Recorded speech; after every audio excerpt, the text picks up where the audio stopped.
Big Hollywood, big stars, big movies, big TV shows. I'm Sonia Isabel. Celebrity Page TV. New, exciting entertainment news. Messed up. Get back on your plan. Or talk with your doctor to create an exercise, diet, and medication plan that works for you. Talk with your doctor to create an exercise, diet, and medication plan that works for you. Go to loweryourhbp.org. Head to toe, everything's changed. Head to toe.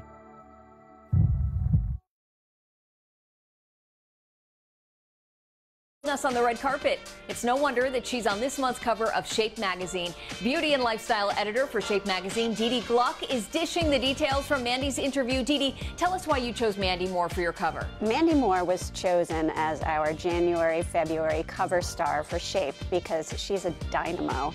She's fit, she's relatable, she's fun, and I think so many of us have fallen in love with her character, Rebecca, on This Is Us. So what are some of Mandy's favorite workouts? When it comes to fitness, Mandy told us she's a big fan of Rise Nation, which is a VersaClimber class that was created by Jason Walsh, who is actually her co-star Milo Ventimiglia's personal trainer. So Milo kind of tipped Mandy off to it, and now she's a big fan of the class. It's a half-hour long, and she says you really sweat. And what can you tell us about her philosophy when it comes to food? Mandy's food philosophy is pretty flexible. She doesn't like to deprive herself. She is gluten intolerant, so she tries to stay away from gluten, but she likes nuts, nut butters, fruit, and a lot of seafood. She said she's a big fan of salmon. Yeah, obviously from pop star to A-list actress, Mandy has certainly accomplished a lot in her career. What does she consider one of her greatest accomplishments? Mandy says that one of her greatest accomplishments was getting on the show This Is Us. She loves her co-stars, she loves the ensemble, and she loves the role of Rebecca. All right, thank you, Dee Dee. For more on Mandy Moore and health and fitness tips, pick up a copy of Shape magazine, on sale now. Turning now to what's hitting Hallmark Channel. The network recently showcasing its top shows and talent at the Television Critics Association event in Los Angeles. Celebrity Page correspondent Audra Lowe caught up with the stars on the red carpet. It was a gorgeous day here in Pasadena for the Hallmark Channel and Hallmark Movies and Mysteries. This is their Winter 2018 Television Critics Association press tour event. So many shows and so many people to talk to, so let's get started. I did a picture 3 years ago for them, Christmas with Tucker, that did well. And then I came back with the agreement that if I directed the next one, we'd work together again. And now I've just finished the third one, which I directed and developed, and it's going to be the Valentine's Day release. They're terrific, and they're professionals and good and not hard to look at. So it's you know. Now your wife. I've got a crush on Rick Fox. I've been waking up to Al for years, and he's called everyone else man candy except me, and finally Al, thank you. He said he has a crush on you. Well, it's been a blessing to be included on another great team in my life. I mean, the genius of what he's created, and then to partner with he and Holly in this expression and bringing it to the screen, it was beyond fun, beyond enjoyable, and it left me only wishing that Al tells more stories. Since we're talking about the women's movement right now, they have been supportive. All of their movies are female-driven. They have female directors, female producers. They have given us a very great platform here and ability to showcase what we can all do, and I'm very grateful for it. So I'm so happy to be partnered with Hallmark Channel. Well, there's too much to cover in just one show, so stay with Celebrity Page as I bring you more from Hallmark. Scandal Made Me Famous continues on Reel's channel with the case of Hollywood Madam Heidi Fleiss and how her little black book of Hollywood's elite made her a household name. Here's your first look. This week's Scandal Made Me Famous gets between the sheets with Heidi Fleiss, the notorious madam to some of the biggest names in Hollywood. The Heidi Fleiss story is the perfect Hollywood story, and I don't believe that it could have taken place anywhere else. The show says when Fleiss was arrested, everyone wanted a peek at her client list. A curtain had been pulled back on Hollywood, and reporters from around the globe wanted to talk to the young Hollywood madam. They wanted to know who was on her list. Heidi had a red leather Gucci notebook in which she kept not only the names of her customers, but their preferences in sexual services. Heidi's clientele was the creme de la creme. Actors, studio heads, politicians. And Heidi's little business became an open secret among A-listers. If the head of the studio tells an actor who's looking for a quote-unquote date that night to give Heidi a call, it spreads like wildfire throughout the Hollywood community. She was doing great until someone went to the police. So whose names were in Heidi Fleiss's Gucci notebook? You'll have to watch Scandal Made Me Famous to find out. See more on Scandal Made Me Famous Friday night on Reels Channel. He's the man responsible for this famous paper magazine cover featuring Kim Kardashian that broke the internet. Now Drew Elliott is talking the magazine, America's Next Top Model, and more with R. Arthur Cade for today's Hollywood Insider. When he's not busy trying to break the internet, he's picking America's Next Top Model. How do you like that as your tagline for the show? Genius. I couldn't have written it better myself. The Queen Bee is back. Tyra Banks is back this season. She is, I mean, she's back in a big way. The first thing that she's doing was she said, we are getting rid of that age limit. So Tyra is back and she has new rules. Tyra is one of the great entrepreneurs. What do you take away from working opposite someone who's had the success that she has? You really learn from her about not just doing what everyone wants to see, but doing something that's completely different that they didn't even know that they wanted. And I think with paper, I've always tried to do that. Well, obviously the Kim Kardashian shot, that really did break the internet. I mean, did you have any inkling when you put that out that it was going to have the incredible reaction that it had? It did. I mean, we had 3 months where it was under wraps, and we knew that it was going to be a sensation. When you have great creative that, you know, pairs someone as famous as Kim Kardashian with a hashtag like Break the Internet, and then with an iconic photographer like Jean-Paul Goude, when you kind of curate culture in that way, that's what's really interesting. And I think on America's Next Top Model, that's what we're trying to teach these girls is think bigger, think bolder. Who's like the dream get right now that you haven't gotten that you're like, I've got to get this person on the cover of paper? Justin Bieber. Everybody make sure to check out the brand new season of America's Next Top Model, only on VH1. Up next, some of the most famous models and actresses who also own their own businesses. Plus, what you can expect from the Jersey Shore comeback. That's coming up. I love it.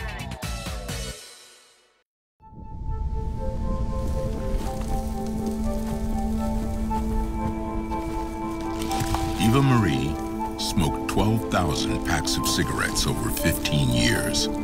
She quit, and now there's a new lung cancer screening that could save her life.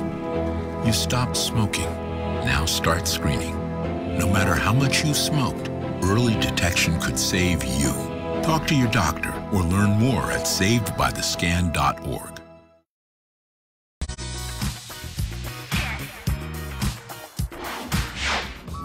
Now it's time for Hollywood Living. Many celebrities own or run their own businesses. Some are millennials who figure out how to manage finances at a young age. Bella Hadid looking sharp heading to a meeting. The supermodel learning the value of hard work and entrepreneurship as a teenager, becoming an international star at the age of 18, and following in the footsteps of her mother, Yolanda Hadid. Gwyneth Paltrow running her massive Goop empire, balancing a busy schedule and sharing team photos and company meetings on Instagram. Gwen looking professional in a polished gray suit, perching on a desk for the Goop label launch. Honest Company founder Jessica Alba is all about sharing her advice with women about entrepreneurship and motherhood, with her success gray suit perching on a desk for the Goop label launch. Honest Company founder Jessica Alba is all about sharing her advice with women about entrepreneurship and motherhood, with her success in business and money-saving tips and tricks. It's no surprise that she made the cover of Forbes in 2015. Many of us make financial resolutions for the new year.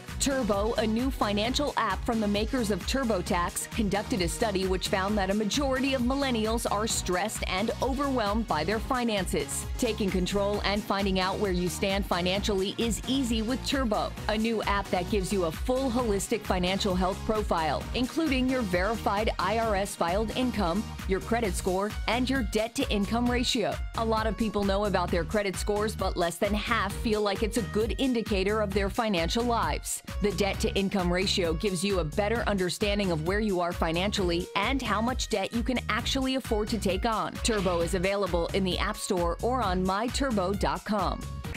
Coming up, expect some fist pumping in Miami this year. Fist bump push-up testing! We're diving into the Jersey Shore reunion that's bringing GTL to MIA. That's next.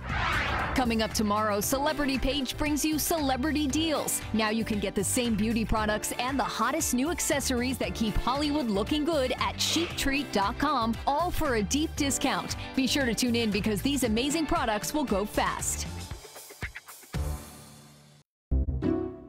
I'll never forget the day our landlord called and said, "Read your lease. No pets allowed." My owner tells him my dog ate the lease, but that didn't work. And now I'm stuck in a shelter. But this pit bull is ready for a new crib. I'm loving, loyal, and play well with others. So don't be intimidated by all my muscles, because the biggest one I have is my heart. That's right, I said it.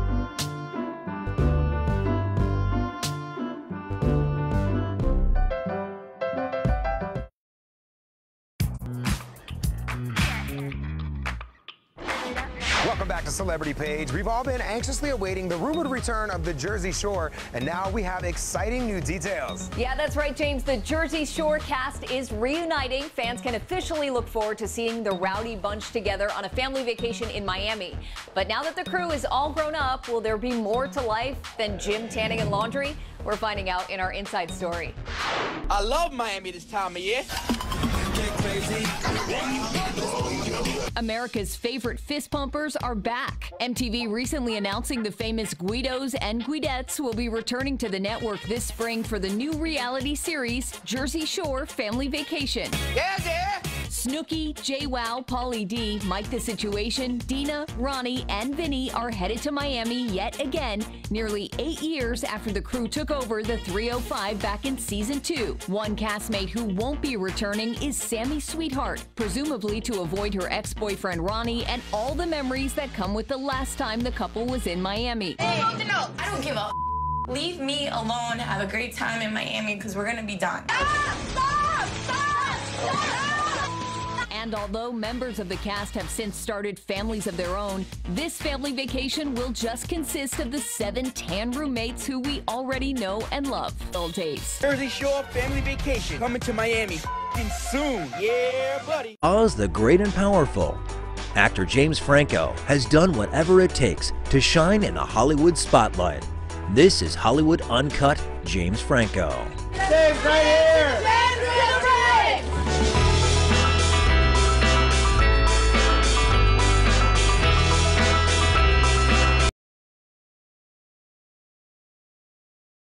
Trying to convince moviegoers that he's more than just Spider-Man's nemesis. From Milk to Oz the Great and Powerful, actor James Franco has done whatever it takes to shine in the Parents weren't too thrilled because they refused to pay for it, and he had to get a job in fast food supporting himself. It only took 2 years for it to pay off because he met Judd Apatow, who cast him in the TV series Freaks and Geeks. If there was one project in the late 90s, early 2000s that really launched people's careers, it was Freaks and Geeks. I mean, Seth Rogen, Judd Apatow, who was the man behind it, and then of course James Franco, who before this no one had heard of him, but after Freaks and Geeks, people just loved this guy.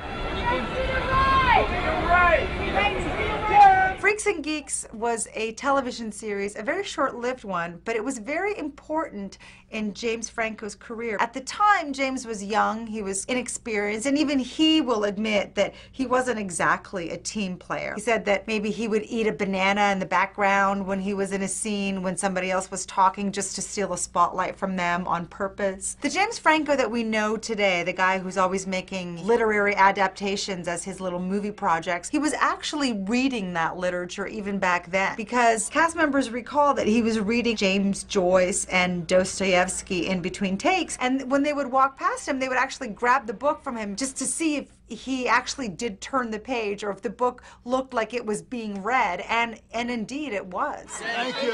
James, sign my pants! Sign my pants, dude! Following his short-lived TV series, James landed the role that would jumpstart his career, and that's playing iconic film star James Dean in a movie about his life, which went on to win him a Golden Globe Award. Just like the real James Dean, the guy who played him, James Franco had a wild amount of success right away after the success of his first big project. So from James Dean the movie, he He went on to star in 2002's Spider-Man, which was, of course, one of the performance as Harry Osborn, but he did acknowledge that this was a really good comic book adaptation, and so he's proud to have been a part of something that was really culturally significant in the history of movie making. And he was also upset a little bit that Sam Raimi was paying more attention to Tobey Maguire than to him, and that was basically because Sam Raimi had an affection for the Spider-Man character, and so he perhaps did give a little bit more attention to Tobey Maguire because that was the main character. After the success of the first Spider-Man movie, James Franco went on to make some kind of forgettable films before starring with Robert De Niro in City by the Sea, where he got to really exercise his acting chops as a drug addict. Then after that, he came back for Spider-Man 2.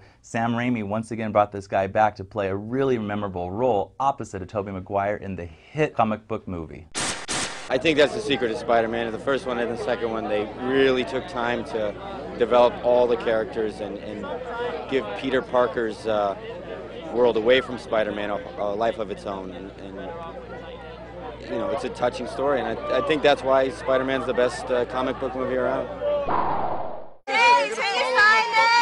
After garnering nearly $800 million at the worldwide box office for Spider-Man 2, Franco decided to change the trajectory of his career and become the leading man instead of the sidekick.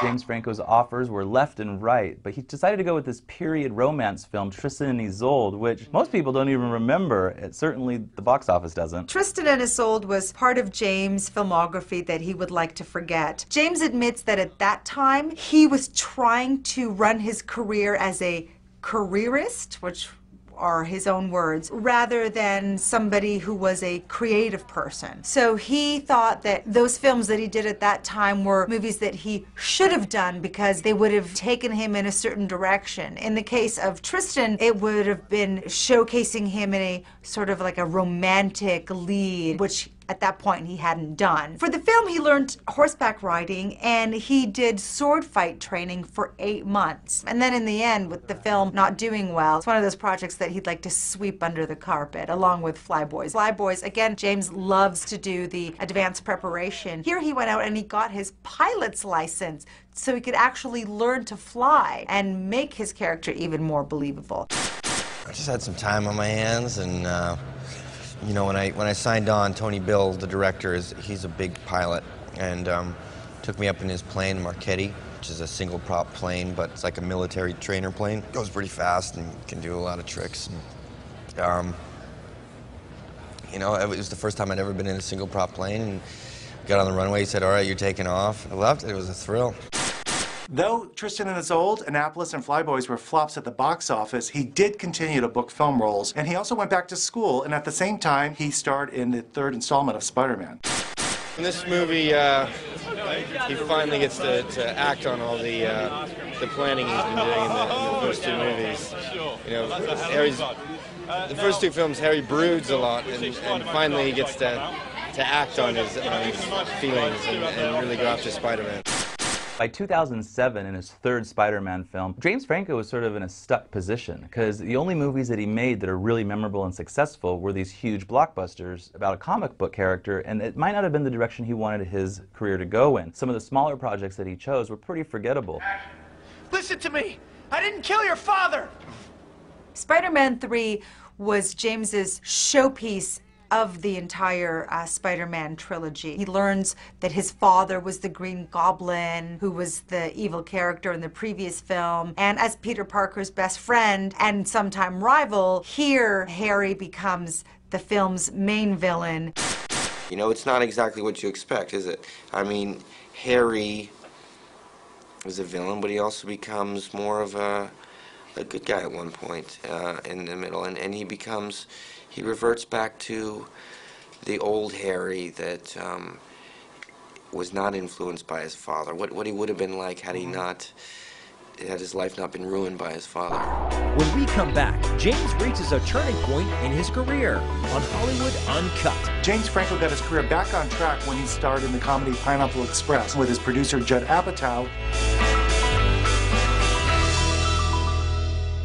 Homeowners Relief Line can help save your home. We specialize in foreclosure assistance, and that's all we do. If you're behind on your mortgage payments, being threatened with foreclosure, have been denied a loan modification, or been the victim of a predatory loan, it's critical that you call Homeowners Relief Line now. Homeowners Relief Line has a network of attorneys, and our agents are available to speak to you right away. New laws are in effect that may save your home, so call Homeowners Relief Line now. Attention homeowners. Quicken Loans has some very important information regarding the U.S. government's Home Affordable Refinance Program, or HARP. We've told you about HARP in the past, and we're happy to report that nearly 3.5 million homeowners have already taken advantage of this fantastic money-saving program.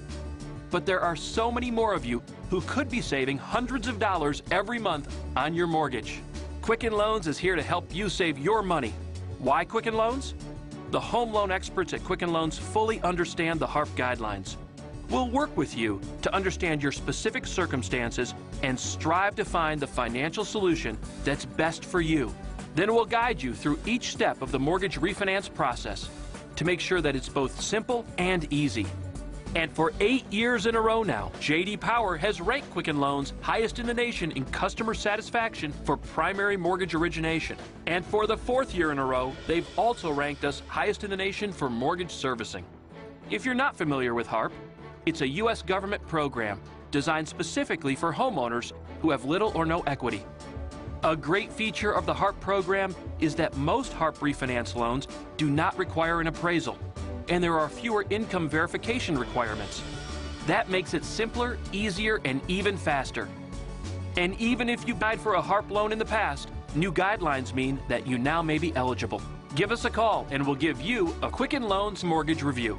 And we'll do all we can to help you save money on your mortgage. It's simple and easy. Find out if you're eligible to take advantage of today's incredibly low interest rates and start saving money every month on your mortgage. Call Quicken Loans today or go to quickenloans.com for a mortgage experience that's engineered to amaze.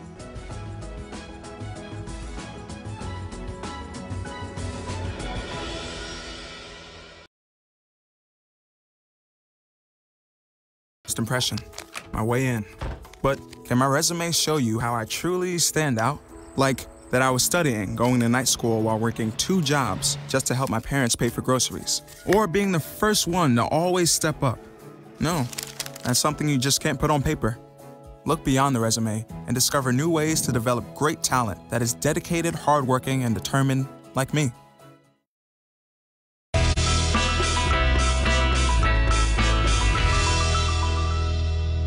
In 2008, you really see James Franco take a hold of his career. Sure, he had the big Spider-Man hits, which he was a co-star in, but you don't really remember him for anything other than the first James Dean movie. So in order to sort of take back his career, he co-stars in the buddy comedy Pineapple Express. I think a leap of faith for everybody. I had never really done anything like this.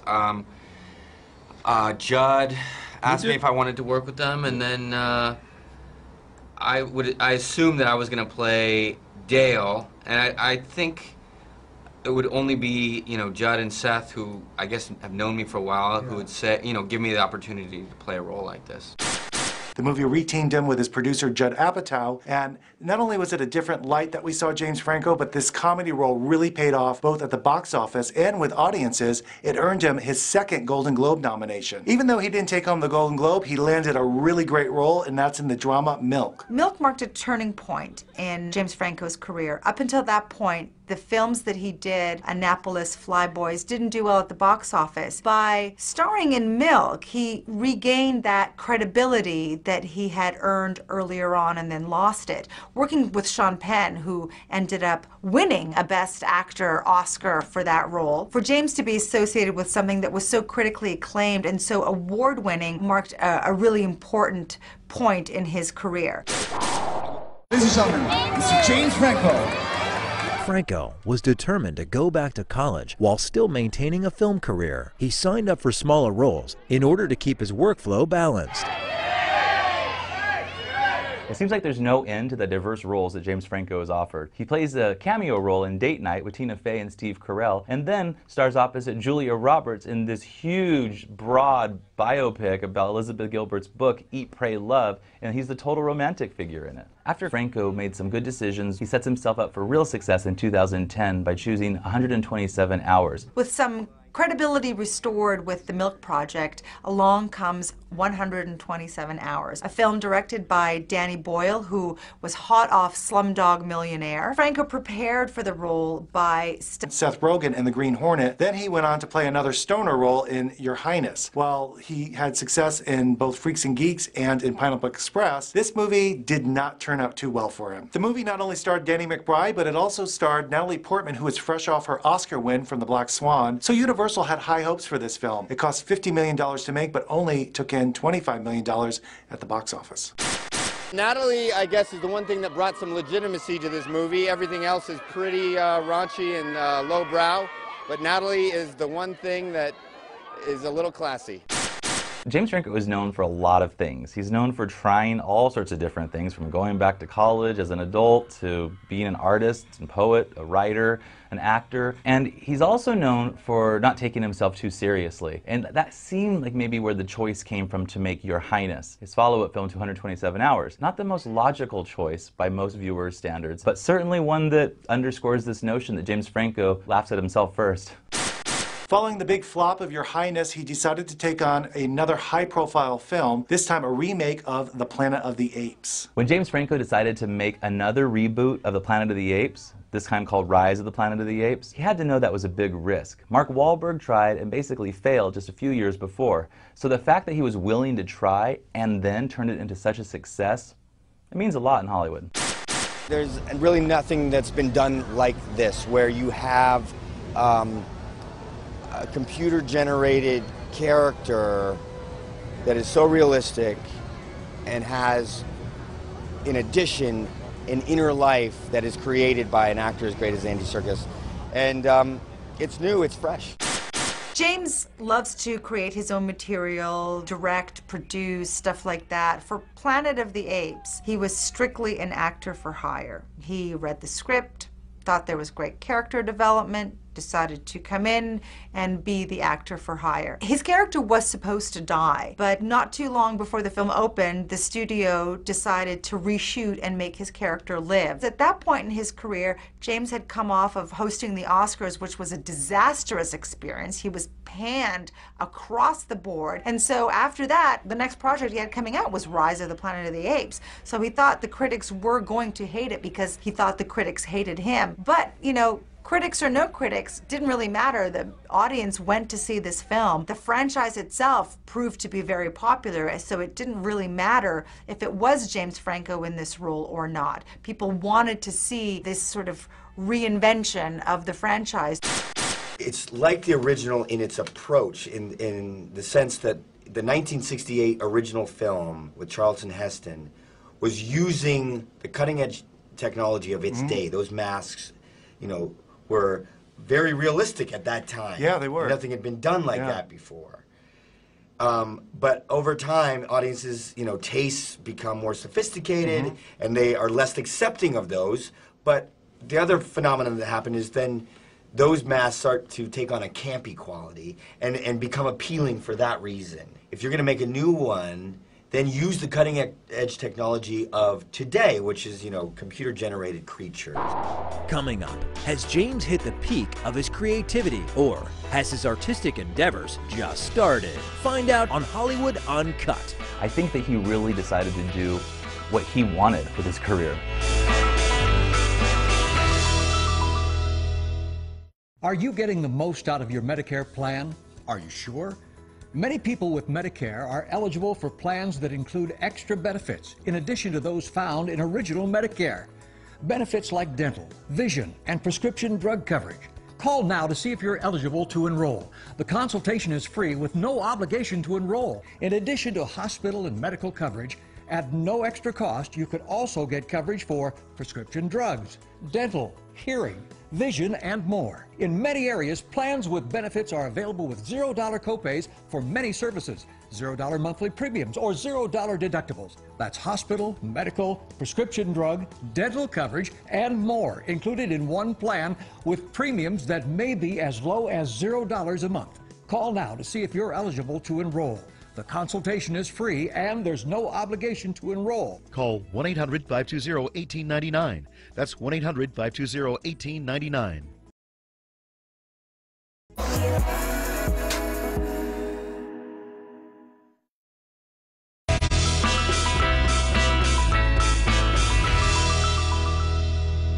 Following Planet of the Apes, he decided to take on another iconic role, and that's the role of Oz in Oz, the Great and Powerful. It was a great choice for him because the movie went on to rake in more than $500 million at the worldwide box office. Edison himself would be proud. You're a genius. I had been a fan of the Oz books by L. Frank Baum since I was a kid, and I loved the 1939 film, so I was very interested, and especially interested because you know, Sam was the director. And then I read the script, and I just wanted to be sure that they had a sound approach. You know, I knew that there would be a lot of pressure, a lot of scrutiny of a film like this that, you know, is a prequel of sorts to one of the most beloved films in, you know, American film history. And I thought their approach was great. You know, they're in some ways loyal to, I think, the general conception of Oz, but in other ways, you know, they have a fresh take. Oz the Great and Powerful was his first reteaming with Sam Raimi since they worked on the Spider-Man movie. Originally, James Franco was not the first choice to play the role. Before a director had signed on, there was some talks in having Robert Downey Jr. play the role. That didn't work out. When Sam Raimi came aboard, he had approached Johnny Depp, but Johnny Depp said he was too busy working on the Lone Ranger project. So Sam Raimi turned to James Franco. This was a real opportunity for the guys because the Spider-Man movies were really Tobey Maguire's films, and that was a chance for Sam Raimi to get close and work with that movie star. And he even has said that he kind of overlooked James Franco during the filming of that movie. But here we go with Oz Great and Powerful, a chance for Sam Raimi to work really closely with James Franco. You know, developments in film that you know have been made since the original was made 70 years ago, so that you know the world is rendered in ways that they never could have done. And that's one of the things you want from a movie like this. When you go to a fantastical place, you want it to be spectacular, and he really delivered on that. But in other ways, he was loyal to key aspects of Oz that we expect, and you know, put in certain characters and witches and geographical or points of, you know, interest like the Emerald City or the Yellow Brick Road, you know, and that you need if you're going to do Oz.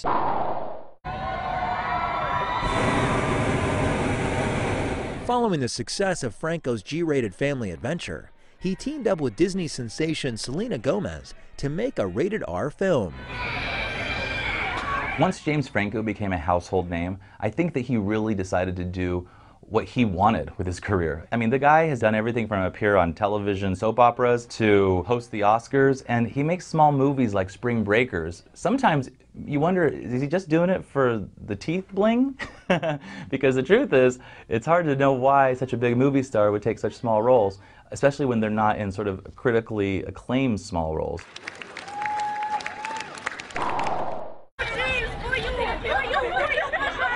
Franco starred in the dark crime drama The Iceman, and then played a hyped-up version of himself for the apocalyptic comedy This Is the End. Guys, wake up!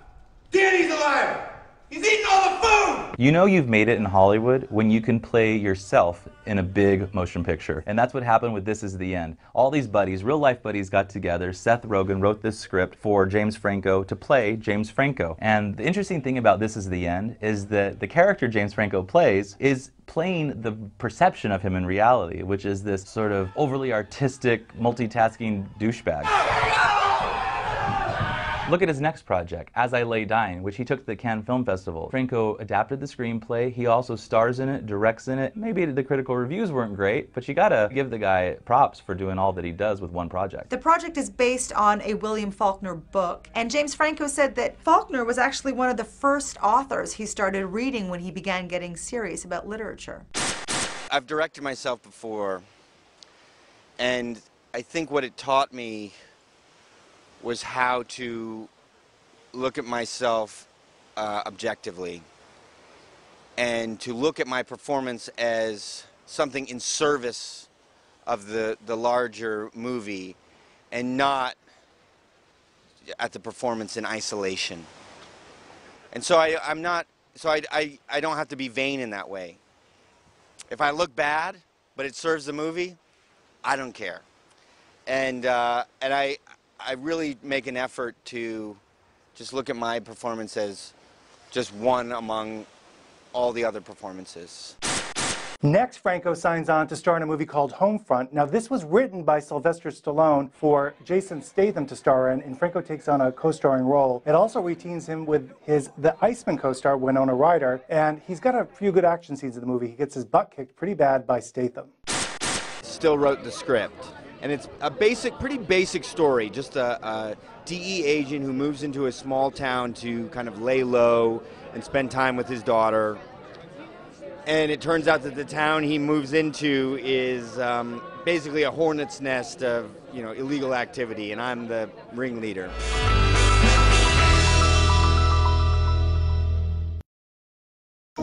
This is the story of a boy who is very sensitive to lights and sounds. So he built secret hiding places where nothing could get in. The boy didn't like looking people in the eye. It made him feel uncomfortable. One day, he found out he had something called autism. His family got him help, and slowly, he learned how to live with it better. Early intervention can make a lifetime of difference. Learn the signs at autismspeaks.org.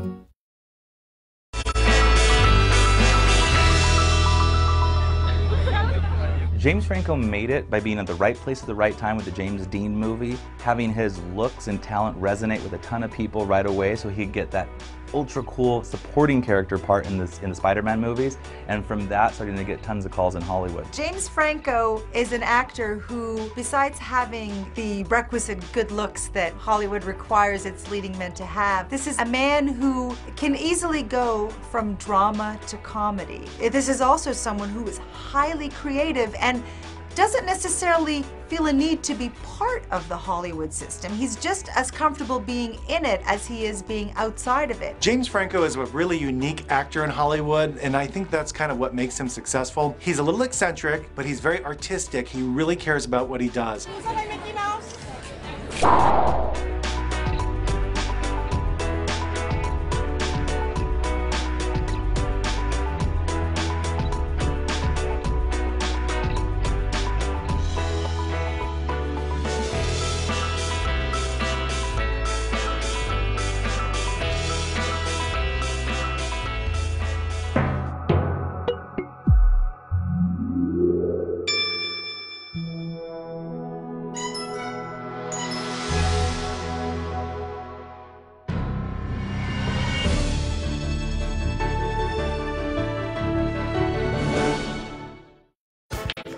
Made her college years possible, opening that education savings account when she was little, spearheading campus tours, and deciphering financial aid. If you can ace planning for college, you can do it for retirement. Get on track with tips at aceyourretirement.org.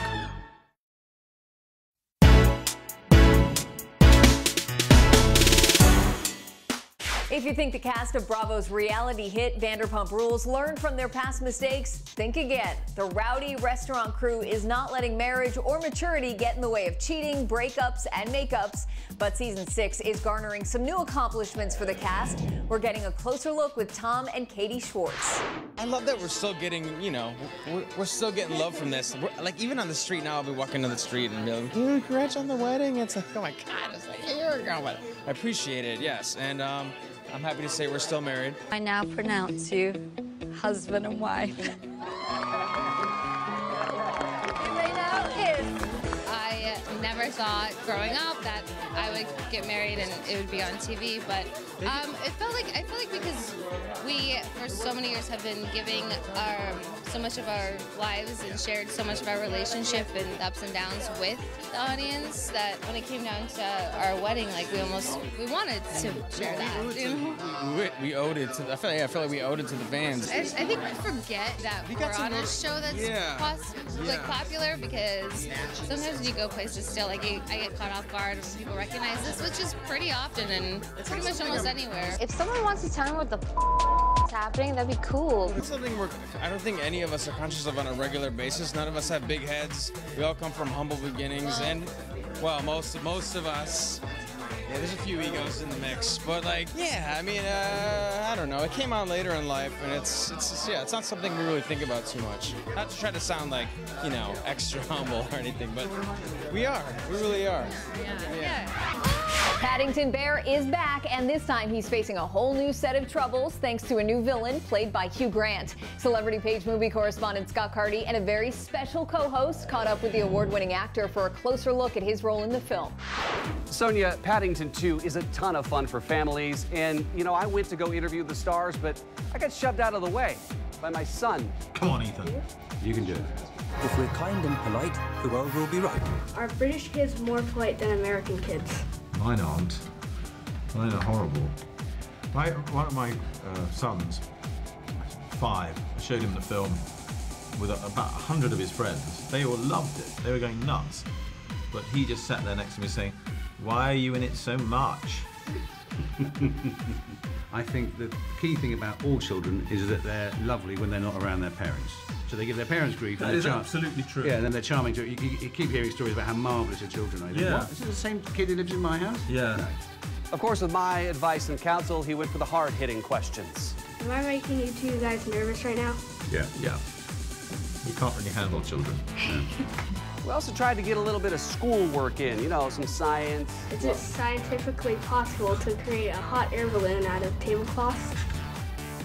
Well, I've done it. I don't know. Yeah. It's sort of ballooning 101. Check out Paddington 2. It's charming, brilliant, delightful, everything perfect for the family. For Celebrity Page, I'm Scott Carty. Back to you, James. Diddy, DJ Khaled, and Meghan Trainor headline a group of judges on Fox's newest search for the next music superstar, The Four. Celebrity Page correspondent Audra Lowe is with the judges in Los Angeles for a closer look.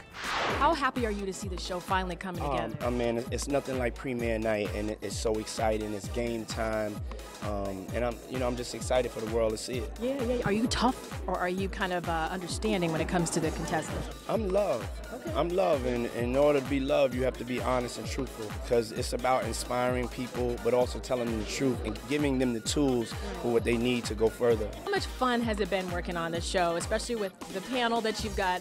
I'm sure it's nonstop energy. Yeah, it doesn't really feel like work when I'm just around legends all day long. I'm like, oh my God, I touched Diddy, you know? It's one of those moments. There's a lot of levels to the show, though, different aspects. Can you describe how different it is from the other music competition shows? I mean, just the reward itself is so different. You get all of our support. You get us trying to help you find your hit song. Whether you're a songwriter, we'll work with you, or if you need help finding a song, we'll get you a song, and you get your record deal, and you get the support of a label, and you get iHeartRadio's On the Verge. Like, so many things that new artists would kill for. You are just the most uplifting, positive kind of a guy. Listen, the first thing I wanted to ask you was, how do you change that up a little bit as a judge on a panel with personality? I'm glad you asked me that. You know, me, the key is to be myself, and that's what I do. I be myself.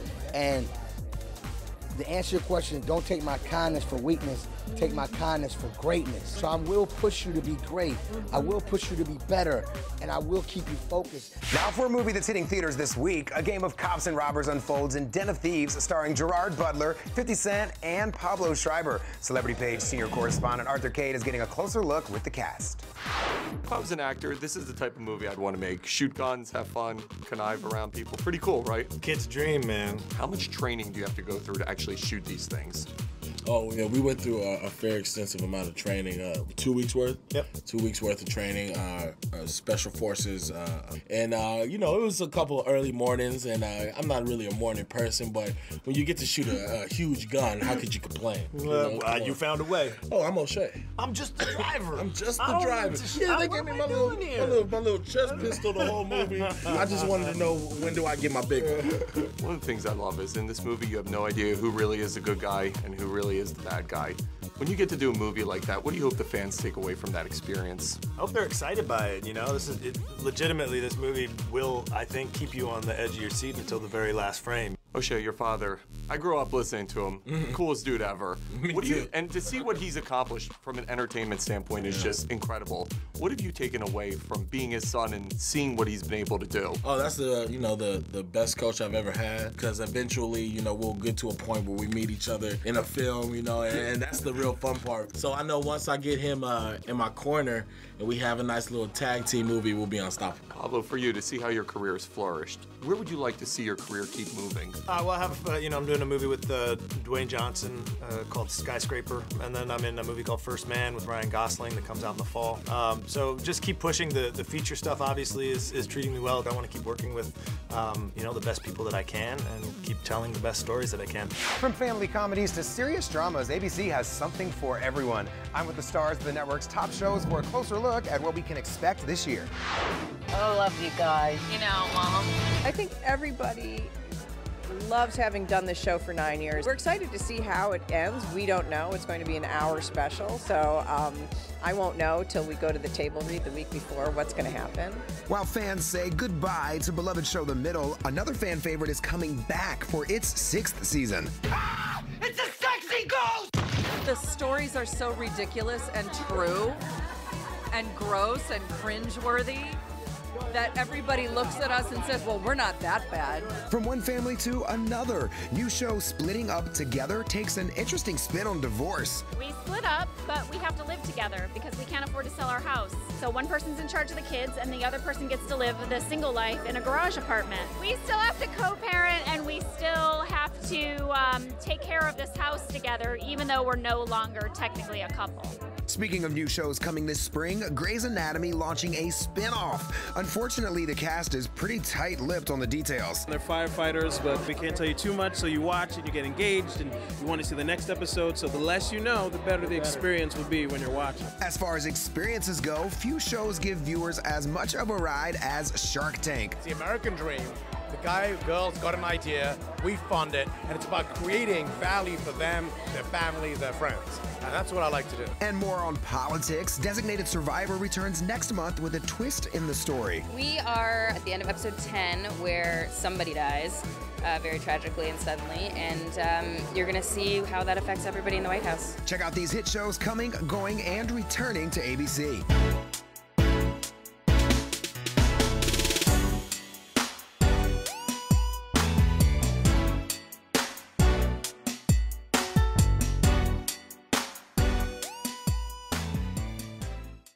Now on Celebrity Page TV, Chris Hemsworth and Michael Peña's war drama. Hey, this will be fun. The stars take us on a dangerous and true mission in post 9/11 Afghanistan. Celebrity Page TV starts now. Welcome to Celebrity Page. I'm Sonia Isabel, coming to you from the Celebrity Page loft in New York City. And I'm James Vaughn, holding it down in Las Vegas. Queer Eye is back, and we're taking a look at the show's highly anticipated return. Looking forward to that, James. Thank you. But first, we're kicking things off today with a look at 12 Strong.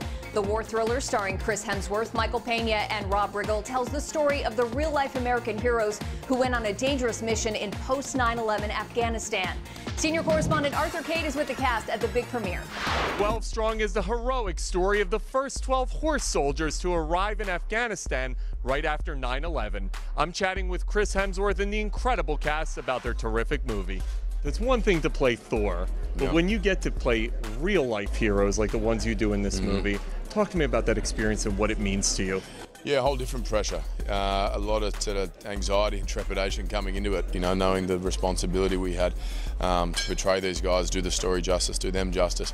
But what an experience it was, you know, one of the best I've had. They're real heroes, you know, like they're risking their lives to save the American dream. The first 12 guys into Afghanistan and having to take over a city that's the breeding ground for and training ground for terrorists. I'm like, it's, you know, they're pretty badass. You've lived this as a Marine, but when the actors get on stage, like Hemsworth and Pena, are you like laughing inside because you're like, you guys are about to see what I had to deal with for 23 years and how hard it all is? No, those guys are obviously they're professionals, they're the best, but they have a great appreciation for the military, and they understand. You know, they didn't take anything for granted. But yeah, it's always fun to see somebody step into your element for a while. There are scenes of that movie where we're in a war zone. We got Chinooks flying overhead. We're actually dragging Michael Shannon onto the plane. It got intense some days. It got really intense. I mean, it was gnarly stuff. Catch 12 Strong in theaters now. Turning now to Donald Glover, who's making headlines for announcing that he's dropping the name of his musical alter ego, Childish Gambino. He's also set to join the Star Wars galaxy in theaters this summer, has a new album dropping soon, and has his hit FX series Atlanta returning for season 2. Our Celebrity Page correspondent Audra Lowe caught up with the cast for a sneak peek. The show, I was just telling a couple of other people that the promos for this show when it first came out seemed like season 1 because there was so much, you know, buzz around it and so many people anticipating the show itself. How do you feel as an EP as far as your success for the show? Do you feel like you've hit the mark? Do you still feel like there's a lot more work to do? Yeah, I feel like once you feel like you made it or you've hit the mark, there's nowhere else to go. So I'm not the person to try. I'm not trying to eat off of this for like ever. I'm not trying to be like, oh, 7 years in a movie. You know, once that happens, I only want to make something cool. So we went into this season making something. Again, the pinnacle of what we're trying to reach is something that's on the air that we would like. I feel like that's the definition of success for us. How are you guys feeling going into the second one? Oh man, happy. It's a relief that it's finally coming out or get to that part. You know, worked on it for a while. Tough. Now we're like in the good part where everybody gets to see where all the work went. So what can fans expect from Van this season? So Van explores, I think, a lot of sort of her, which we touched on in the first season, but again, sort of her self-worth, but kind of in terms of like her and her worth with Earn. And where does she contextualize herself, like with her relationship with him versus how she sees herself, and what does she need for him and what doesn't she need for him, right? And how can she identify herself without needing to be like, I'm a mother, a partner, blah blah blah. How can I just be Van? This week is packed with highly anticipated shows returning to TV, and here to break it all down is TV Guide magazine's senior critic Matt Roush for what's worth watching this week. Get ready because Queer Eye is back. What used to be known as Queer Eye for the Straight Guy is now called Queer Eye, and it is now on Netflix. We have a new queer quintet of style and lifetime mavens who are going to be helping people, not in New York, but in Atlanta, sort of get their lives back together. If you remember, it's not so much a makeover show. They used to call it a make better show to make people more comfortable in their own skin. You can watch all 8 episodes at once, or you can watch them one at a time. Either way, it'll make your life a happier place. Thursday, and for the next 2 weeks thereafter, we have the Winter Olympics coming. So this is a new way of binging on all of those winter sports that you sometimes forget even exist over the 4 years between Winter Olympics. But it's definitely going to be a showcase for figure skating and downhill skiing and speed skating and all manner of other great winter sports, even curling. But it begins on Thursday. The opening ceremonies are not until Friday. If you are a fan of the Winter Olympics, this will be a pretty good one, coming from Pyongyang, South Korea. And so let the games begin on Thursday with the Winter Olympics. Gary, the president-elect's life is in danger. It's not all going to be about the Olympics for the next couple of weeks. There is still going to be some new programming coming on TV, especially in the world of cable or pay cable. On Showtime, we have a new season of Homeland beginning on Sunday night. This is the 7th season for Carrie Mathison to take on all foes. In this case, we have a female president who's become something of an authoritarian bully. She, at the end of last season, after an assassination attempt, so basically it's going to be Carrie against the system once again, overstepping her bounds as she often does, but it's a great role for Claire Danes. Begins on Showtime on Sunday. This is Matt Roush, senior TV critic for TV Guide magazine. For more news, reviews, and commentary about TV, pick up a copy of TV Guide today. Turning now to news about Naya Rivera, the actress recently facing a lot of press scrutiny about her current and past relationships. But Sonia, you recently had a much lighter conversation with the star about her new series coming to YouTube Red. Yeah, that's right, James. Naya is starring in the latest addition to the popular Step Up franchise in Step Up High Water. Channing and Jenna Dewan Tatum serve as executive producers on the show, and I recently went one-on-one with the actress to find out more. Thank you so much for joining us, Naya. What was it like working on the show with Channing and Jenna? They're amazing people. I've met them both in person before, and they're super busy with their careers and their family. Jenna's actually on World of Dance with Neo, so I know that she was really instrumental in getting Neo on Step Up High Water. And as you know, Channing is also really hands-on with the whole Step Up franchise, so yeah. Yeah, you play Colette Jones, who runs the highly competitive performing arts school, along with Sage Odom, played by Neo. Tell us about the dynamic of your characters and what it's like working together. Colette and Sage have a very interesting relationship. They go way back. Colette is Atlanta, and they sort of like grew up together, wanting to make it in the business, and Sage ended up going further than she did because she was sort of held back by a knee injury. So then they came up with the idea to start this school together, and Colette really holds down the fort when Sage isn't there. And it gets interesting because I think that they also have like these feelings for each other that they've never really explored, and it gets messy with some other characters, and so we'll see where it goes. So will you be singing and dancing in the series? I sang a little tiny bit, and yeah, I do a little bit of dancing too. All right, before we let you go, why should everyone see Step Up High Water? Yeah, I think that in our show, we're really real, and we don't shy away from storylines or emotion, and we portray and explore a lot of real life things, everything from sexuality to race to you name it, got it in the show. And I think that that's really important to put back on television, especially today. Thank you so much, Naya. Be sure to watch Step Up High Water on YouTube Red. Coming up, Clayne Crawford opens up about his iconic role on Lethal Weapon. You morons can't shoot. Plus, we're taking a new look at the Casey Anthony trial. That's next. Closed captioning has been brought to you by... Why let itchy, irritated skin keep you from all the fun this winter? Cortisone 10 works fast to help soothe irritation and relieve itch for 10 full hours. Cortisone 10. I'm only 17, but I know about investing. Believe in something, buy shares in it, watch it grow. So, what if you could invest in the future? The future of kids. Like a stock. Not the kind of stock that's about making money, but a stock for social change. A whole new kind of investment called Better Futures. When you invest, it helps kids go to college. I could be one of the first college graduates from my family. The first philanthropist from my neighborhood. And if I'm the first, then maybe there's a second and a third. Believe in us. Invest in us. Watch us grow. My name is Sydney, and I'm your dividend.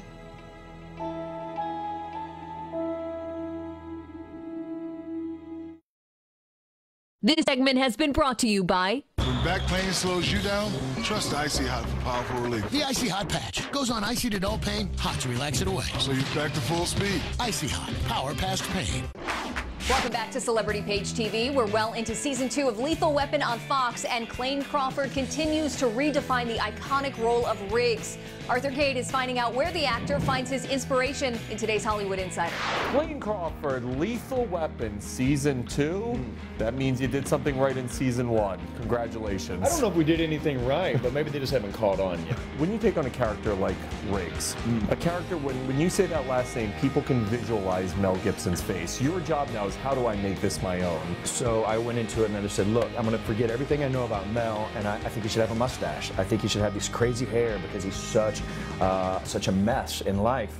And they're like, what? And I go, and I think his boots, like, because to me, he's like a 5-year-old, just like put on his boots, and doesn't fix his thing, and he just like my 5-year-old is really kind of what I've based him on. Crawford met Mel Gibson last year at the Critics' Choice Awards. He was very polite and just, said some nice things, which I who knows if he meant any of it, you know, or if he's ever even seen the show, but he was very kind and a lovely man. In season 1, we see Riggs figuring out who his wife's killer is, but in season 2, he's kind of figuring himself out, isn't he? Yeah, I think there's a couple of opportunities in season 2 where the mirror is kind of put up in front of Riggs. And then there's some individuals that come into his life which maybe give him a little more perspective on how he's perceived and how his actions affect others. How are you able to keep a straight face when filming this show? Because it feels like they're just always in improv mode. Well, here's the thing, I'm a professional, so Dane will have more trouble not laughing at stuff other people does, but if he's trying to do something that he knows is going to be funny and he can't make eye contact, so a lot of the times I have to do my coverage like this,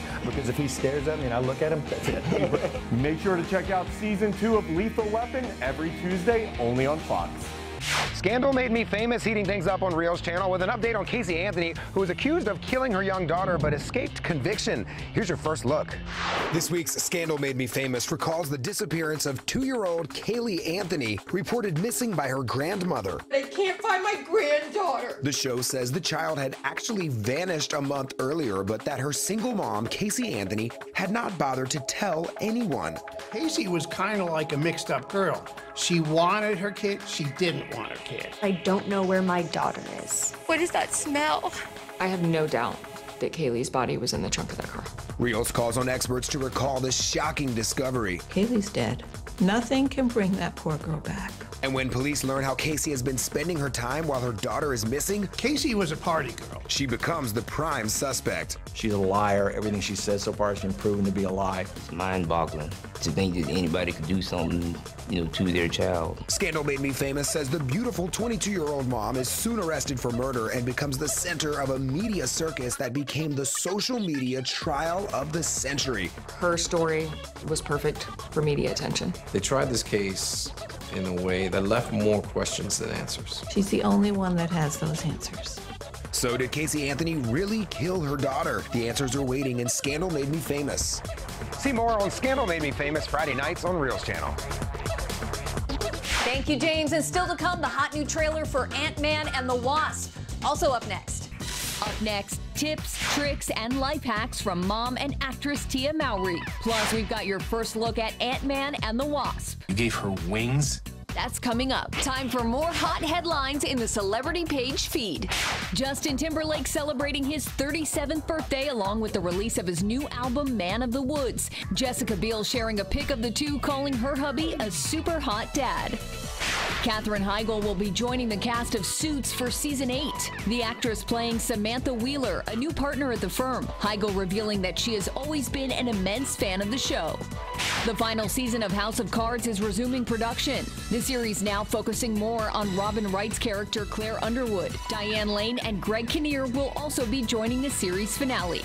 The Celebrity Page TV network is streaming live 24/7 on your Roku player. Add the channel now and watch anytime for more entertainment news.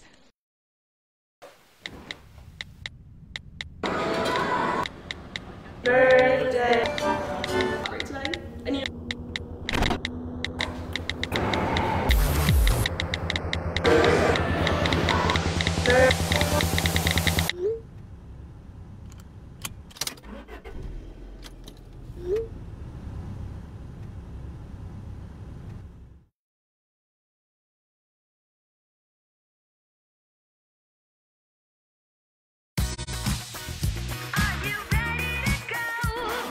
Welcome back to Celebrity Page TV. Mom and actress Tia Mowry is known for balancing her work and home life. Now the star is sharing her life hack tips in Hollywood living. With a Sister reboot in the works and a second baby on the way, Tia Mowry certainly has her hands full these days.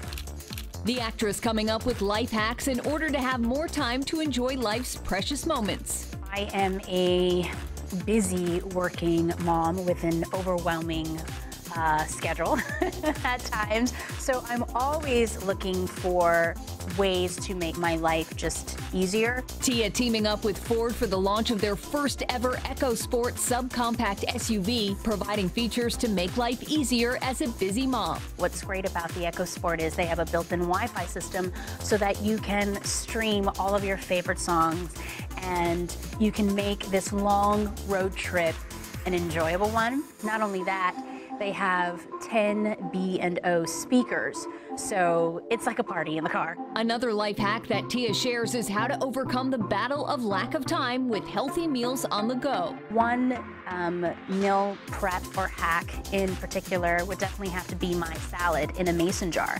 And what I love about this is it's easy, it's quick, it's fresh, and it's delicious. To learn more about these life hacks and about the EcoSport, go to Ford.com.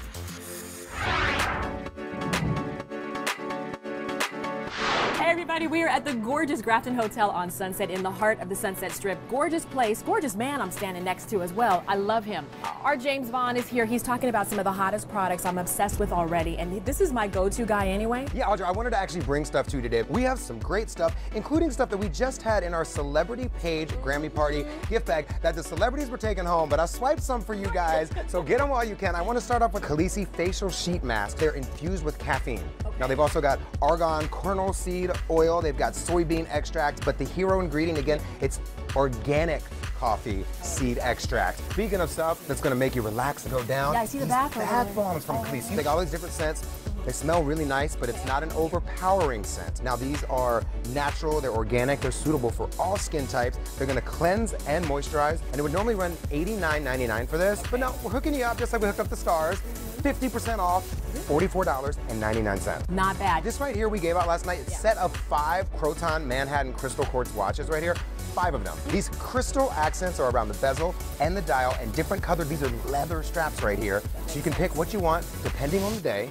Make you look fly, make you look fresh. So these right here normally, $109.99 for a set of 5. It's still good. Yeah. We're hooking you up 68% off. $29.99 for all 5 watches. So this Therapy 365 straightening brush right here, I love this. You're getting the digital temperature, you're getting the ceramic, and also, boom, look at this. Oh, so you're not knocking stuff off of the counter in the bathroom because it keeps moving with you while you're doing your hair. Now, how much am I going to spend on this? Because you know I'm buying this. All right, well, you know, normally these are $150. Okay. But we're hooking you guys up. This one's huge, all right? 87% off, $19.99. Oh, say no more. Last but not least, I saved my favorite for last, Audrey. This is what I got my mom for Christmas this year. These bags are by Biaggi. It's a 3-pack. It's the pack sack combo. They come in all different colors, black, gray, red, or olive. And they're great bags, right?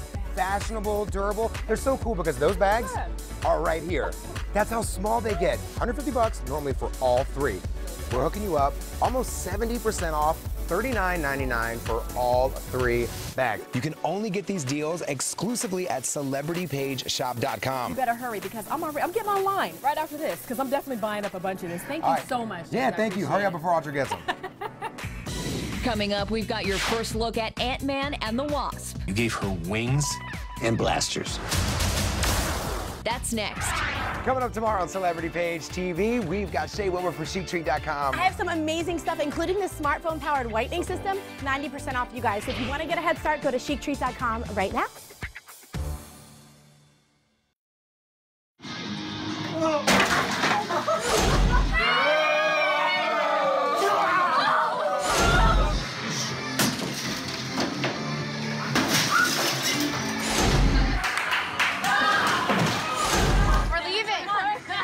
Most party fouls are pretty dumb. But if you decide to drink and drive underage, you could lose your license and your freedom.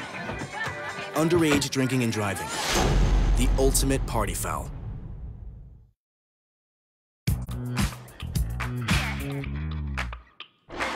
Fans' anticipation only growing after getting a first look at Ant-Man and the Wasp. Now we're sharing the hot trailer with you. When Cap needed help, if I'd asked you, would you have come? I guess we'll never know. But if you had, you'd have never been caught. I do some dumb things, and the people I love the most, they pay the price. Thanks to you, we had to run. We're still running. Let's go.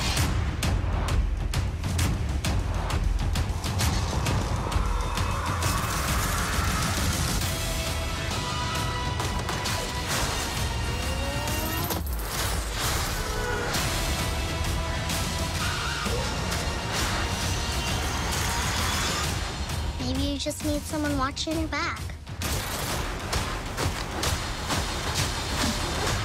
Like a partner.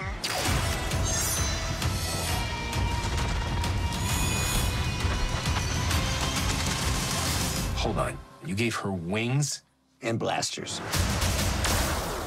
So I take it you didn't have that tech available for me? No, I did.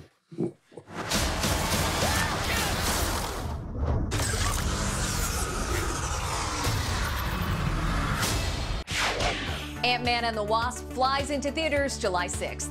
That's going to do it for us from the Celebrity Page Loft in New York City. Be sure to get more entertainment news from the Celebrity Page TV network, streaming live 24/7 on your Roku player. Add the channel now and watch anytime. Thanks for watching.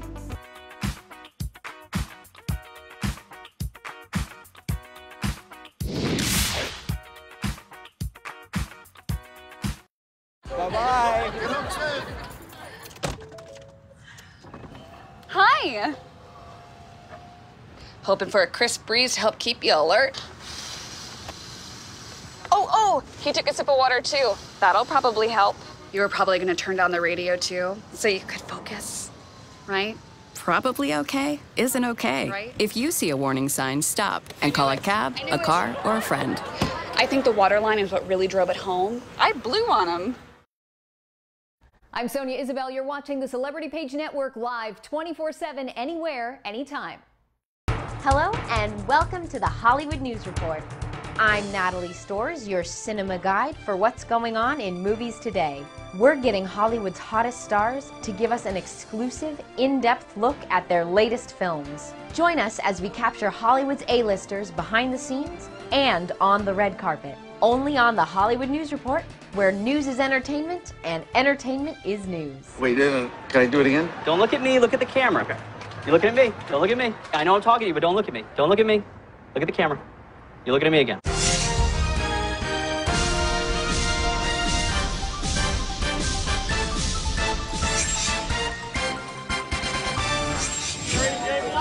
She's a Grammy Award-winning singer, songwriter, record producer, and two-time Oscar-nominated actress. Now, Mary J. Blige is learning what it's truly like to be a star as she joins Hollywood's Walk of Fame. Mary, I want you to enjoy this. You came from Yonkers, Westchester, New York. You had a dream nobody believed, except for Andre Harrell, Kurt Willie, your family.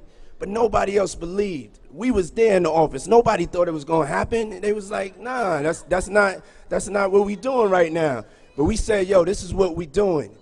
And you made it all the way this far through all the trials and tribulations. They tried to bring you down this year, and you crushing them. You are our queen. Mary J. Blige, enjoy this moment. It's your moment. I'm so grateful for this star right now because I've earned it probably 3 times, but I'm so grateful that I have it.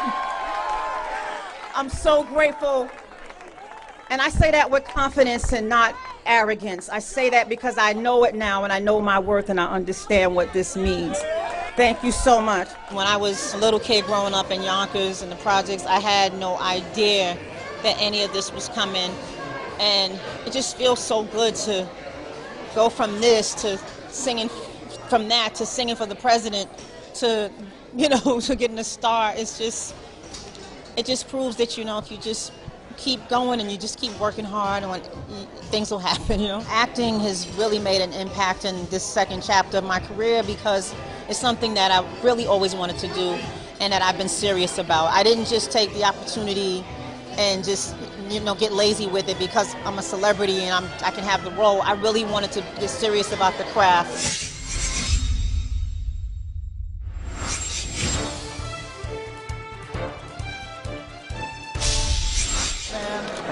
He's the British heartthrob who prepared Chloe Grace Moretz for an alien invasion in The Fifth Wave. And now actor Alex Rowe is learning how to deal with being a superstar as he joins Jessica Roth for Forever My Girl. What a punch you socked me with yesterday. That was just a warning shot. So this is where you work. I own it. I actually did something with my life after you walked out. Hey, Mama! Hi, sweetie! Hey, I know you. You're that country star my Mama listens to. Not really my cup of tea. No offense. I'm taken. Billy. How old are you, Billy? I'm 7. I think I relate to Liam a little bit in that sense, but for me, I think Liam was fully running away because I think he was running away from his hometown, running away from his problems, running away from this, like, the love of his life. Whereas I think my thing is just trying to juggle it all and trying to, like, make sure you stay in touch with your family and make sure you go back as much as you can and stuff like that. So it's a difficult thing to try and balance, to get that working. So I can definitely relate in that sense. Well, and also because our lives are very unpredictable and things change a lot. Trying to book a holiday. Trying to book a holiday is impossible. And I've done it before where I booked a holiday and then had to call my family and be like, I can't come anymore. I'm sorry. And it feels awful, but I hope that I handle it with a little more care and a little more consideration than Liam does. Definitely. Thank you, you guys are awesome. Don't water down my whiskey, baby. Can't you see that I'm 100 proof? I'm a shotgun cockback, 68 fastback.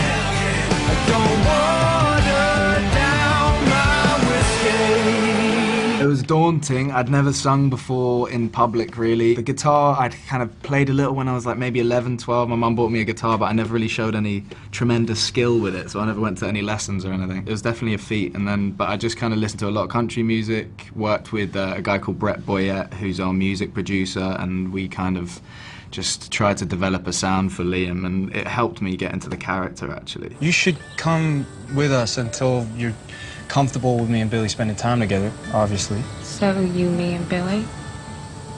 Yeah.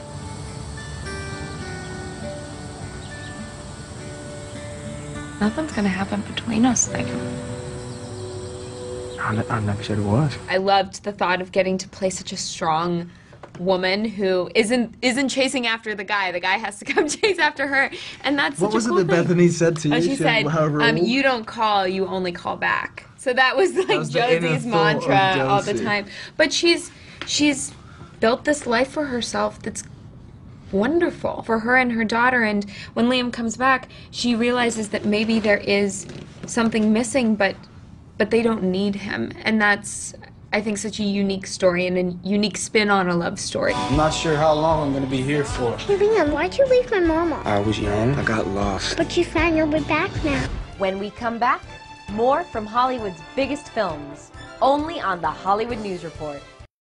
Homeowners Relief Line can help save your home. We specialize in foreclosure assistance, and that's all we do. If you're behind on your mortgage payments, being threatened with foreclosure, have been denied a loan modification, or been the victim of a predatory loan, it's critical that you call Homeowners Relief Line now. Homeowners Relief Line has a network of attorneys, and our agents are available to speak to you right away. New laws are in effect that may save your home, so call Homeowners Relief Line now. Attention homeowners. Quicken Loans has some very important information regarding the U.S. government's Home Affordable Refinance Program, or HARP. We've told you about HARP in the past, and we're happy to report that nearly 3.5 million homeowners have already taken advantage of this fantastic money-saving program. But there are so many more of you who could be saving hundreds of dollars every month on your mortgage. Quicken Loans is here to help you save your money. Why Quicken Loans? The home loan experts at Quicken Loans fully understand the HARP guidelines. We'll work with you to understand your specific circumstances and strive to find the financial solution that's best for you. Then we'll guide you through each step of the mortgage refinance process to make sure that it's both simple and easy. And for 8 years in a row now, J.D. Power has ranked Quicken Loans highest in the nation in customer satisfaction for primary mortgage origination. And for the 4th year in a row, they've also ranked us highest in the nation for mortgage servicing. If you're not familiar with HARP, it's a U.S. government program designed specifically for homeowners who have little or no equity. A great feature of the HARP program is that most HARP refinance loans do not require an appraisal, and there are fewer income verification requirements. That makes it simpler, easier, and even faster. And even if you've been denied for a HARP loan in the past, new guidelines mean that you now may be eligible. Give us a call and we'll give you a Quicken Loans mortgage review. And we'll do all we can to help you save money on your mortgage. It's simple and easy. Find out if you're eligible to take advantage of today's incredibly low interest rates and start saving money every month on your mortgage. Call Quicken Loans today or go to quickenloans.com for a mortgage experience that's engineered to amaze.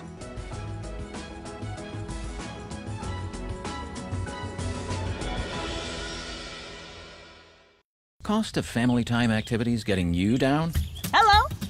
I'm I'm Dr. Spruce. If you or someone you know needs a healthy dose of nature, visit discovertheforest.org to find out which park or forest is closest to your family.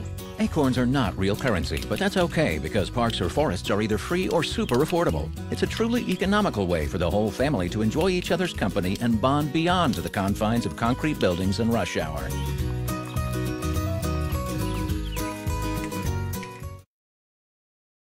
We're back. Now let's take a look at some more films, only on the Hollywood News Report.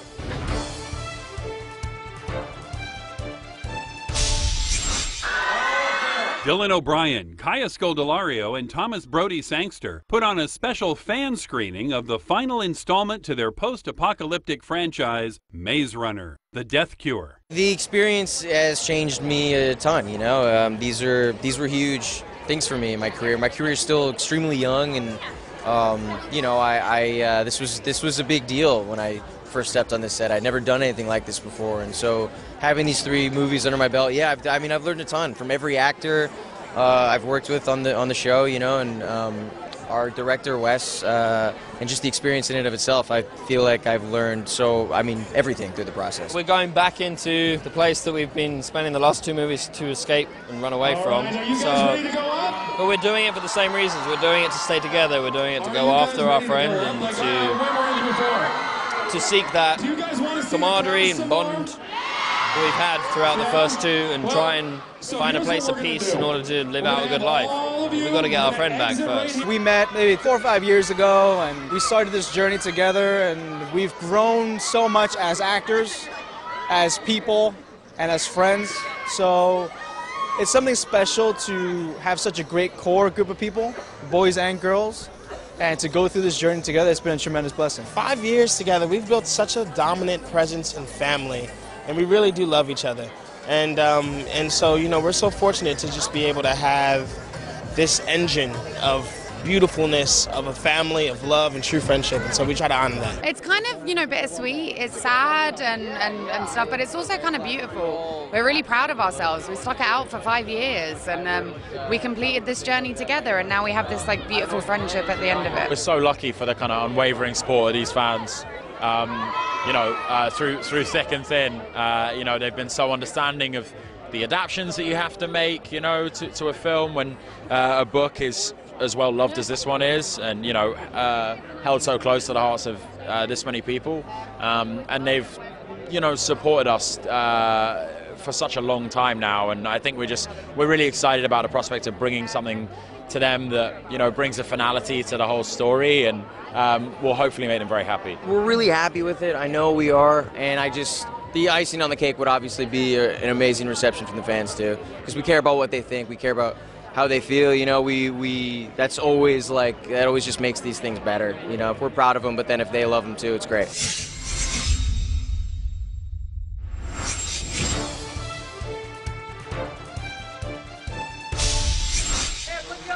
From the popular comedy series The Office to the hilarious Hangover franchise, actor Ed Helms has made us laugh by playing average Joes with a comedic twist. Now he's teaming up with actress Amanda Seyfried to show what it's like to take on a gritty job in Hollywood in the comedy The Clapper. I was hoping to save up to take you to dinner someplace nice. I love that. Get whatever you want, by the way. This one's on me. I've been thinking about this ever since I first got gas at your place. You must be so excited about all your shows. Do you mean to tell me, with no money down, I can buy a house? Pennies on the dollar. It's like so surreal. It's completely unnatural. And I'm sure you've had wonderful experiences of people being very kind, but also horrible experiences where people think that they own a piece of you. And that's so unfair and unnerving. Yeah, it is odd. It's a really interesting kind of transition. I remember feeling like after The Hangover came out, before that I'd had sort of like pretend fame in a way, you know, from The Daily Show, and then The Office was still kind of growing as a show, but then The Hangover kind of changed everything. And I remember the most striking thing is, you know, taking whether it's good or bad out of it, it's just different. It's definitely a different existence, and that transition and realizing you can't go back. Like you can't just like rewind reality. That was the adjustment. It was just kind of like, things are different now. Delivers a little grip without slip. Grip without slip. Okay, can we freeze on that for a second? Hold on. And bring back the previous one. The mustache on the clean-shaven one. Ta-da! I don't know about you, Spider, but I'm definitely seeing a resemblance here. And as we're going through the tapes, we keep seeing this guy. Look, that's him. That's him. And that's him. And in case you thought our audience member skills were limited, he kicks butt too.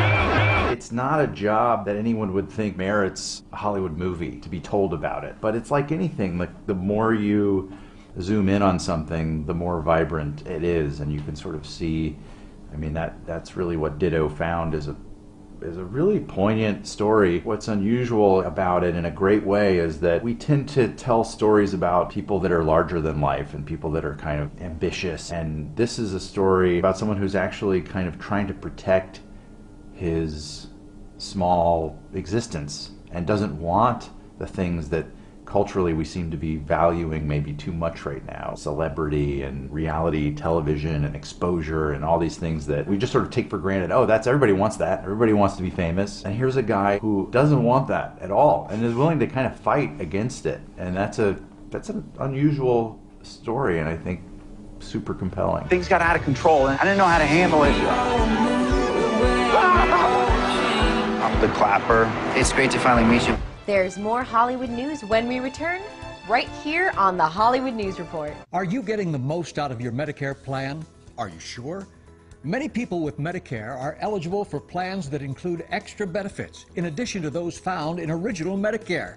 Benefits like dental, vision, and prescription drug coverage. Call now to see if you're eligible to enroll. The consultation is free with no obligation to enroll. In addition to hospital and medical coverage, at no extra cost, you could also get coverage for prescription drugs, dental, hearing, vision, and more. In many areas, plans with benefits are available with $0 copays for many services, $0 monthly premiums, or $0 deductibles. That's hospital, medical, prescription drug, dental coverage, and more included in one plan with premiums that may be as low as $0 a month. Call now to see if you're eligible to enroll.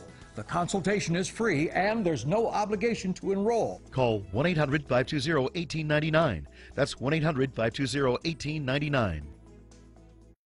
150 over 90. 180 over 111. 160 over 110. I had a stroke. This is what high blood pressure looks like. You might not feel its symptoms, but the results from a stroke are far from invisible or silent. If you've come off your treatment plan, get back on it or talk with your doctor to create an exercise, diet, and medication plan that works for you. Go to loweryourhbp.org. If I would have followed a treatment plan, I would not be in this situation. Thanks for joining us again. Now let's get back to more entertainment news on the Hollywood News Report.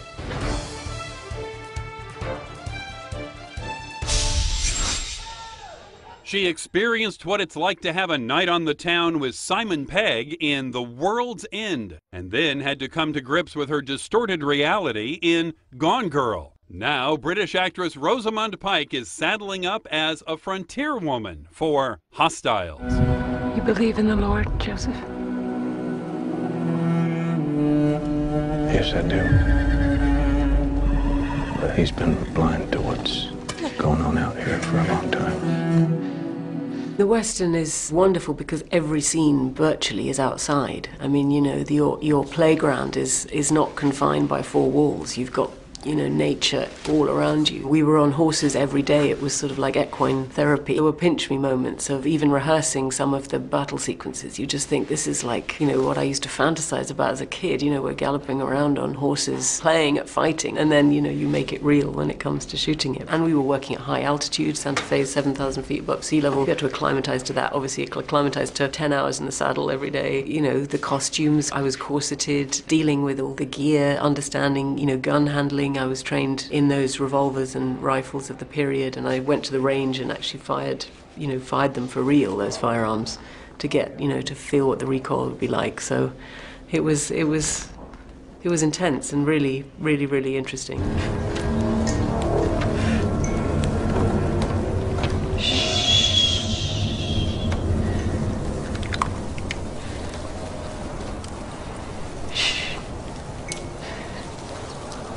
They're sleeping. One of the most amazing casts I've ever worked with. I mean, partly because everybody was so immersed in the world and in their characters, and because we were on this journey across America, everybody was in every scene. Even if certain characters were prioritized, everybody was there. So the depth of understanding we gained for one another and each other's characters was huge. I realized really quickly that this was a group of actors that whatever I threw at them, and I did sometimes have to, you know, Rosalie, for everything that she's going through, does unleash some very strong things into the atmosphere at times, emotionally, and I realised very quickly that I didn't have to talk about that beforehand. I didn't have to prepare anyone. I could just be, and they had my back, you know, and it was a really amazing feeling. It was very exciting, and I realised that we could be much more daring than I'd even dared to hope. Sometimes I envy the finality of death, the certainty.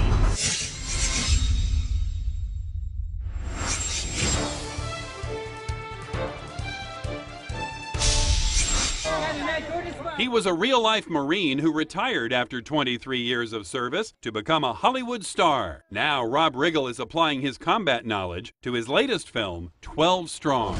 Our boys are gonna ride into battle on horseback. The chances are we aren't all gonna make it out of this one.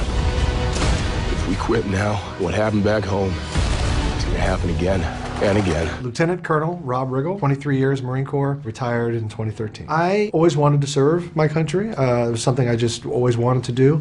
When I was in college, I had my pilot's license, so I took a test and I got a guaranteed flight contract with the Marine Corps, so I thought I would do that. But I also wanted to be a comedian and an actor, so I wanted to pursue that as well. And in the military, you get a thick skin, you learn to get mentally tough, you learn how to handle rejection, you learn how to handle failure and come back, get yourself up off the ground and start again. And if you're going to go to Hollywood, you need to know those things, because you're going to get knocked down a lot. I'll pull you a captain and get you in the game. We have a captain, sir. You have a captain with no combat experience. He's never been to war. He's only led you in training. He's already been bumped up to staff. This is a career wrecker. You understand that, right? When I got over to Afghanistan, I served under Lieutenant Colonel Max Bowers, who was my direct commanding officer. I did civil affairs and public affairs work for him as part of his command element.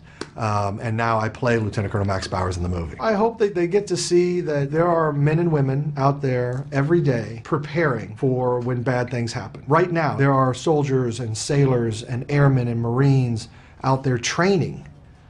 God forbid they should have to go into harm's way, but they're training and preparing, and some of them are in harm's way right now. And they're doing it, they're risking life and limb for us, and for our liberties, and for other people's liberties. The only way home is winning. We'll be right back with more of your favorite stars, only on the Hollywood News Report. Are you currently on Medicare? In other words, do you carry the red, white, and blue Medicare card? Are you suffering from chronic back pain or knee pain? You may be eligible for a pain-relieving back brace or knee brace covered by Medicare at little to absolutely no cost to you. These professional-grade back braces are ideal for lower back pain. Will you qualify for a Medicare-covered back brace or knee brace? There's only one way to find out. Call the Back and Knee Brace Center at 800-858-0496. 800-858-0496. 800-858-0496. When I say Italy, what comes to mind? Pirello Tours. Oh, Pirello Tours. Hi, I'm Steve Perillo of Perillo Tours, and I personally approve every itinerary to ensure a stress-free, once-in-a-lifetime vacation. I think of the culture. There's so much to see. I really enjoyed Sorrento. Being on a Perillo tour was better than anything I can remember ever on an anniversary. Salute! Call now for your free brochure, insider's guide, and free $100 gift card. Call 800-942-6182. Your son wants to get a cat, but you're allergic. Do you A, prepare yourself,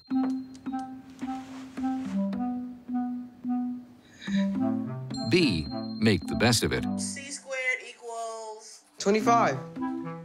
Good job! or C, find a loophole?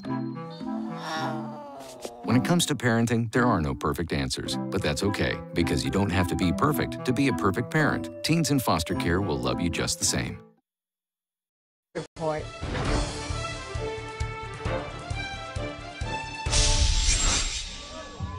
He guards the president by any means necessary in the Olympus Has Fallen franchise. And now actor Gerard Butler is ready to shoot first and ask questions later as he tries to take down Curtis 50 Cent Jackson and the Den of Thieves. Big Nick, original gangster cop in the flesh. What's your tally? 4 dead, 6 on the way to the hospital. I take it he's a bad guy. I'm gonna make you a deal. Give me the names of all the guys that got away. I'll get you a medic. I ain't no snitch. Yo. He's done, son. We got a problem. It's major crime. Get to know your enemy, boys. Every big-time crew has been busted. These are the guys who took them down. This is what it's all about for him, you know? I mean, when you're in major crimes in the sheriff's department, I mean, these guys are kind of a law unto themselves. And once we come across the bad guys, we pretty much know who they are. And from that point on, it's as much about the psychological games and playing within and without the law, you know, to try and bring these guys down. So they very much become embroiled in each other. But that's what Nick's about. He's a kind of a wild man, a hard charge. He's a silverback gorilla, and he is going to poke at these guys and mess with them as much as he possibly can to make their lives as difficult as possible. And he gets a lot of fun out of it. He loves living on the edge. So here's what's up. For the past 16 years, my daughter's safety and protection has been my responsibility and my responsibility only.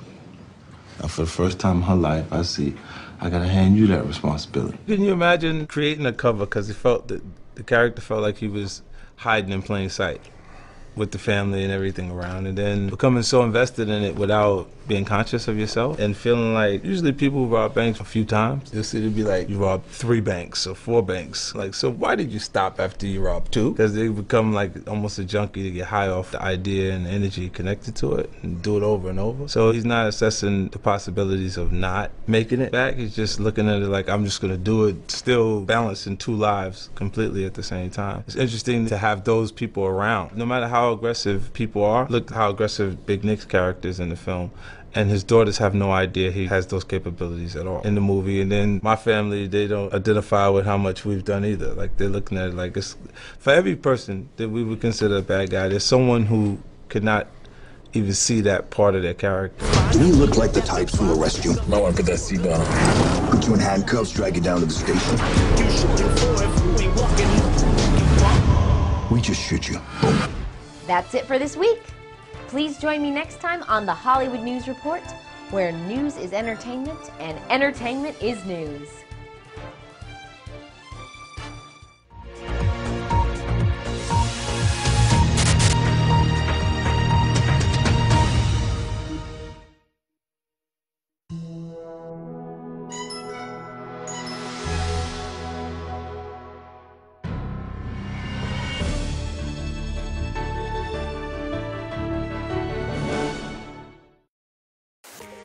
This season on Celebrity Page, we're taking you to the red carpet.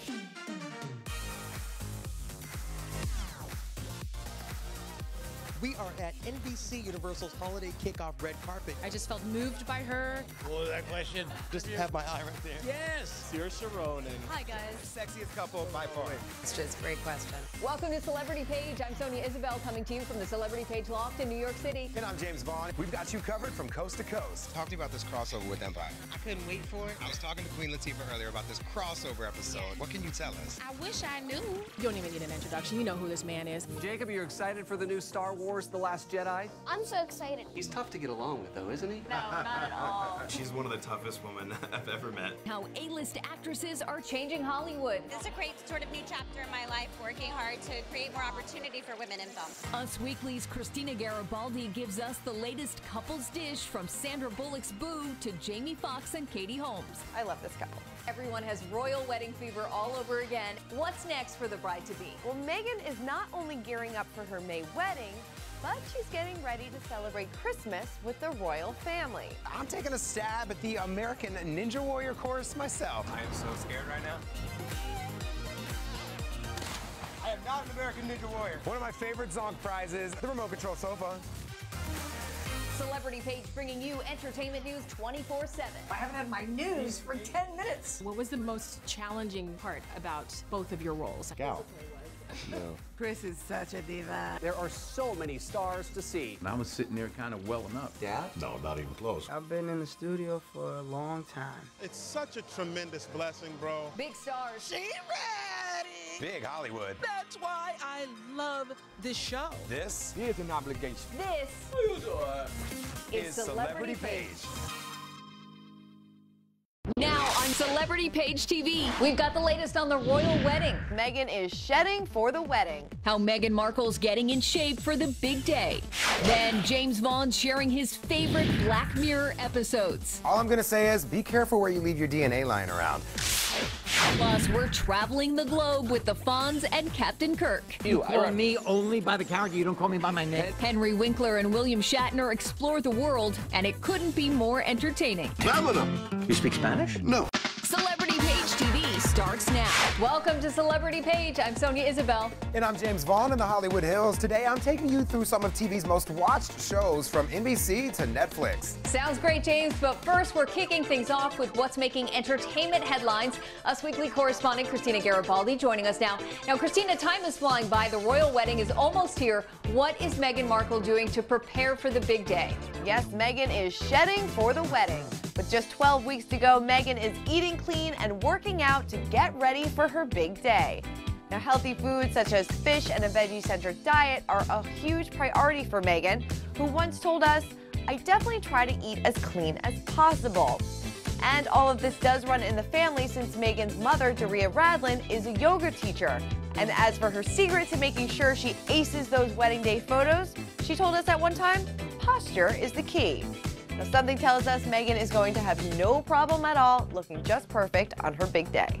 All right, with news of Coldplay's Chris Martin and 50 Shades star Dakota Johnson's new relationship spreading, how does Gwen feel about Chris's new romance? Gwyneth Paltrow has consciously approved. A source tells Us Weekly that while Gwyneth doesn't really know Dakota, they do have some mutual friends, and that Gwyneth is happy when Chris is happy, and that she only really wants the best for him. Now, the Coldplay singer has yet to introduce Dakota to his children Apple and Moses, with a source telling us he doesn't really want to complicate things by bringing children into the mix. But all in all, Gwyneth, who is engaged to TV writer Brad Falchuk, is unbothered by it. A source tells us she trusts his judgment and knows he's smart about his decisions and who he spends time with. All right, thank you, Christina. And for more stories like these, pick up the latest Us Weekly, on sale now. Now let's send it out to James in LA. I am obsessed with Black Mirror on Netflix. Each episode tells a story of horror about society and technology gone terribly wrong. If you're a fan of The Twilight Zone and you have not seen this show yet, there is no better time to get into it than right now, because I'm giving you my picks for the top 3 episodes of this season in today's James List. USS Callister starts off as a Star Trek spoof, but that spoof soon finds itself to be anything but funny, because it's Black Mirror. How I Met Your Mother's Kristen Milioti stars alongside some impressive of-the-era hair, just trying her best to adjust to space life. But wait a second, how'd she get there? Yeah, that story is truly Black Mirror-esque and will leave you jaw-dropped, scared, and wondering, could this really happen? All I'm gonna say is be careful where you leave your DNA lying around.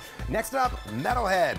No, not that kind of metalhead, this kind. Yeah, that's a dog, at least in the Black Mirror world it is, but its bite is only just the beginning. Starring Maxine Peake running from one of those dogs who's clearly never heard the phrase, "That's a good boy." Yeah, this one's so intense, it almost made me a cat person. Sorry, dog. Finally, my favorite episode of the season, The Black Museum.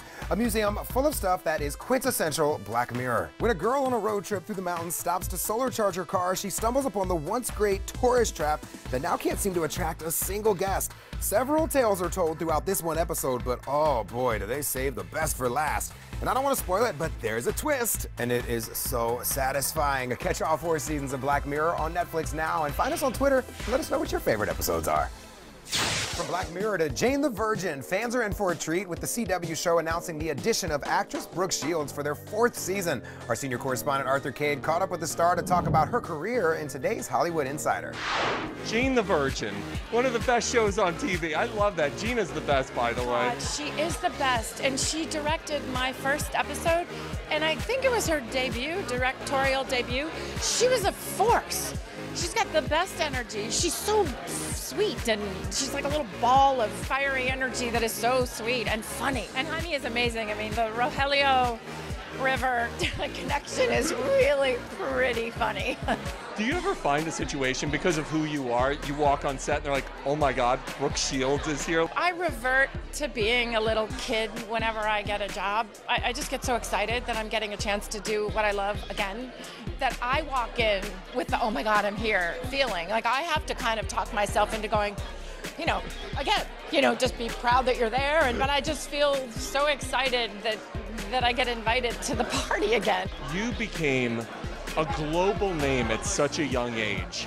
And to see how you've handled it and how level-headed, and you got an education, you did everything right. If you were Tell talking it to my kids, please. How were you able to keep a level head? I was not at that crazed height during any social media. I'm not sure how I would have been able to handle it. I had a very strong dad and mom that kept me on a tight leash. I think we've lost a little sight of really disciplining our children through garnering respect. An accomplished woman like Brooke has a lot more to tell, so we're going to check back with her and Arthur a little later in the show.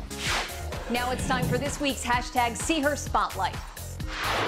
Together with industry leaders, hashtag See Her is championing the movement to portray women and girls accurately so that the images and roles they see in the media are mirrored in the real world. Well, today we're turning attention to the sports world with WWE Chief Brand Officer Stephanie McMahon, the icon changing the narrative of female empowerment in professional wrestling through her family's legacy. We're taking a closer look at the star's leadership in the movement. Do you people want to see these women make history once again? Stephanie making pro wrestling history by announcing the first ever all-women's Royal Rumble match for the 2018 Royal Rumble. The WWE Women's Evolution making revolutionary changes for female professional wrestlers, but the movement didn't start at the top.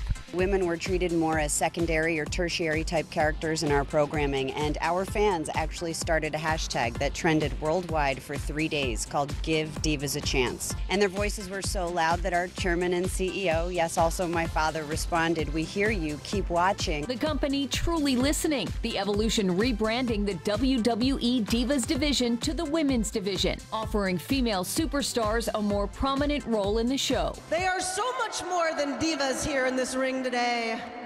They are all WWE superstars. Stephanie, no stranger to pushing boundaries, didn't have to look far for inspiration. My mom was the CEO of WWE, Linda McMahon, and I had the opportunity to see her in that role. So for me growing up, I never thought that there was any barrier to entry for women in any job they ever wanted to do. The importance of showing all different women, all different body types, all different backgrounds, because every little girl needs to be able to see her in the media that represents them. We couldn't have said it better, Stephanie. For more information, visit hashtag SeeHer and SeeHer.com. Coming up, the cast of Days of Our Lives gives us the breakdown of the show's latest events. Plus, we're taking a look back at the late comedian Joan Rivers. That's next. Closed captioning has been brought to you by... What is your lotion wish? No more reapplying. We listened. New Gold Bond Radiance Renewal exfoliates. Then our triple blend of moisturizers helps prevent dry skin. Gold Bond. Look at you. You're at the top of your game. At work or at play, you're unstoppable. Nothing can throw you off track. Oh, hey, she's cute. Nice going, man. Things are going great for you. You've earned a night out. Good drinks, good friends. Yeah, we can go ahead and call this a good night. Wait, is that your car? Uh-oh. Not smart. Yeah, I saw that coming. Say goodbye to her. Ouch, that'll hurt your bank account. You're looking at around 10 grand in fines, legal fees, and increased insurance rates. I hope you like eating frozen dinners. Alone. Let's try this again. Smart move. Because buzz driving is drunk driving.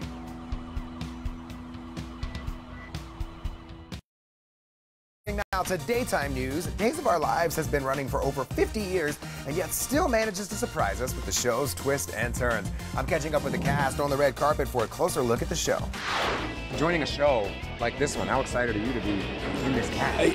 52 years on the air, I mean, come on. At the same time that I was very excited, also, I did have some nerves coming in because you don't know how you're going to be received. You know, you're a whole new group of people that have been been together a lot longer than you've been with them, so, but they couldn't have been more gracious. With this family, with this show, why have you said every season, I want to come back, I want to keep doing it? You know what, I did films and I did episodic before said, and Tyler said it, we're such a family. And there are so many levels of support from everyone you bump into all day, whether it's your cameraman or your sound man or the makeup girl or whoever it is. There's a huge safety net there. So we get the freedom to play, be ourselves, experiment, kind of get on the skinny branches and try things and know that whatever happens, we are in such safe hands and we're so embraced that it makes a highly creative place to work. The stars staying quiet on upcoming twists, but still teasing some character storylines. I couldn't catch my breath for a while. So much fun. You've got nothing but women in your life. This is true, yeah. But you can have as many women in your life as you want, but if everyone hates you, it makes no difference. So right now, he's got his eyes on a couple ladies in Salem that want nothing to do with him. My character comes in as a bit of a rascal, to say the least. So he has to work pretty hard in order to gain the affection of anyone, because he has a reputation just by his last name. Keep up with the show's twists and turns weekdays on NBC. Earlier in the show, we caught up with actress Brooke Shields to talk about her new role on Jane the Virgin. Now the star's opening up to Arthur Kade about being an entrepreneur and building a brand in part 2 of this Hollywood Insider. You've pretty much had every title under your name. You can now add fashion designer. I can, wholeheartedly, and I'm thrilled about it. How does this all happen? Where does this process begin for you? I think it actually begins probably decades ago. I think it sort of came to fruition about 10 years ago. I was doing Lipstick Jungle, and it was one of the first times that I ever really started to look at what I felt comfortable in instead of always trying to dress in other people's ideas. The goal is to help women feel empowered. I mean, one of the scariest things is getting dressed. We put so much pressure on ourselves, and hopefully this will make that a little less stressful. You get involved with QVC and you're now a successful female entrepreneur. It's pretty exciting, isn't it? It's beyond exciting. I'm proud that my girls can watch their mother do something like this. You are a very outspoken voice for female rights and gender equality. When did that become important to you? My mother always taught me that I had to stand up for myself. And so she taught me as a little girl to be proud. She would say, stand up, you're tall, doesn't matter, stand up. And I'd say, but I'm the tallest in the class and I've got to make myself shorter for other people. And she'd say, no, you do not. She told me just to be proud and stand in my own, and I try to teach my girls that. So it was an organic, the genesis of it came from a good place. Comedy legend Joan Rivers died in 2014, but Reel's channel is taking a closer look in their series Autopsy at what really killed the entertainer. Here's your first look. These are the medical papers related to Joan Rivers' death, and together with other information I have gathered, they will provide clues to pinpoint the reason for her untimely death. She was coughing a lot, she was hoarse, she was croaky, and it was evident that something wasn't right. Joan did mention that she was going to have some type of a procedure in the morning. She showed absolutely no worry or concern about what was going to be done the next day at all. Joan was no stranger to surgery.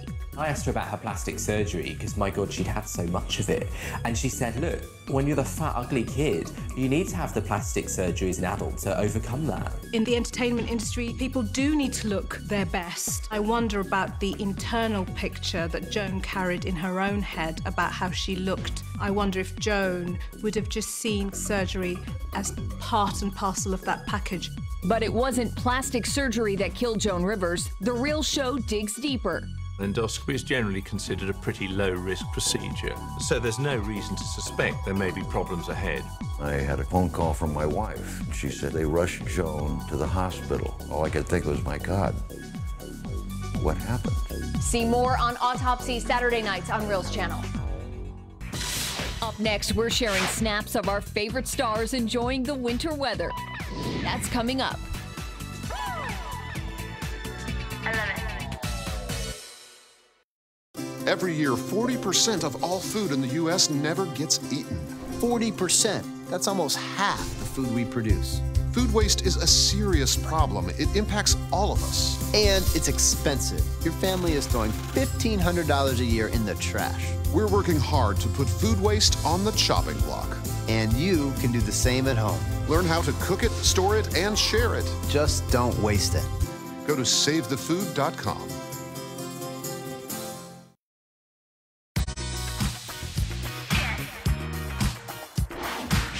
celebrity page, always bringing you the hottest accessories at the lowest prices. Here's a look at some of the hottest finds in Hollywood in today's celebrity deals.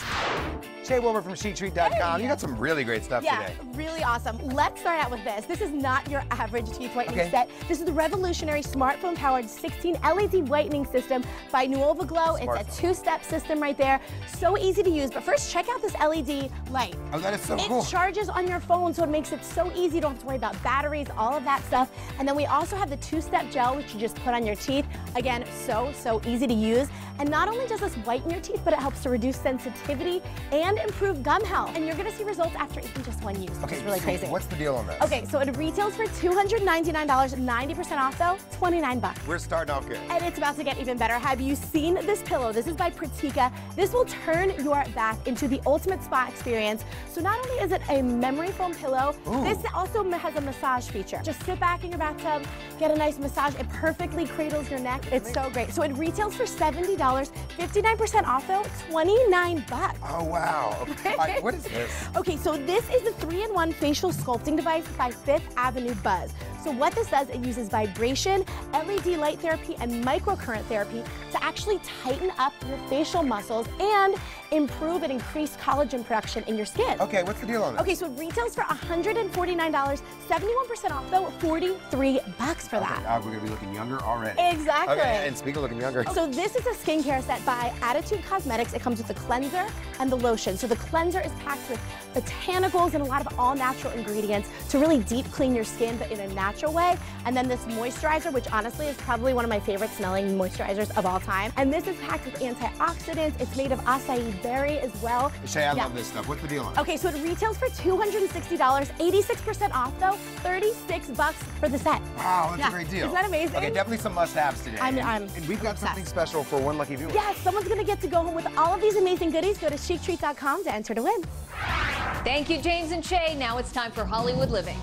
The stars love celebrating winter out on the slopes. Deer Valley, Utah is one of Jimmy Fallon's favorite ski spots. The Tonight Show host teaching his girls to ski and posting photos of the family looking like true snow bunnies. Joe Jonas enjoys spending his winter on the slopes. The singer sharing photos posing with friends or showing off his style, captioning this shot atop Mammoth Mountain, "I'm over here." Yolanda Hadid knows how to do winter right, looking stylish all bundled up and getting out on horseback enjoying the beautiful winter snow. Here are some winter survival tips. Remember to wash your hands regularly and carry hand sanitizer. Also keep Cold-Ease zinc lozenges handy. They shorten the duration of your cold, helping you feel better faster. Find them at stores everywhere in gummy form, lozenges, quick melts, and oral spray. Walmart has the new defense product with added ingredients like elderberry to support immune health. You can learn more at coldease.com. Eating healthy and getting a good night's sleep are vital in preventing sickness. Nectar sleep mattresses help ensure you get that important recovery rest. They're premium quality at affordable prices with sizes from twin to California king.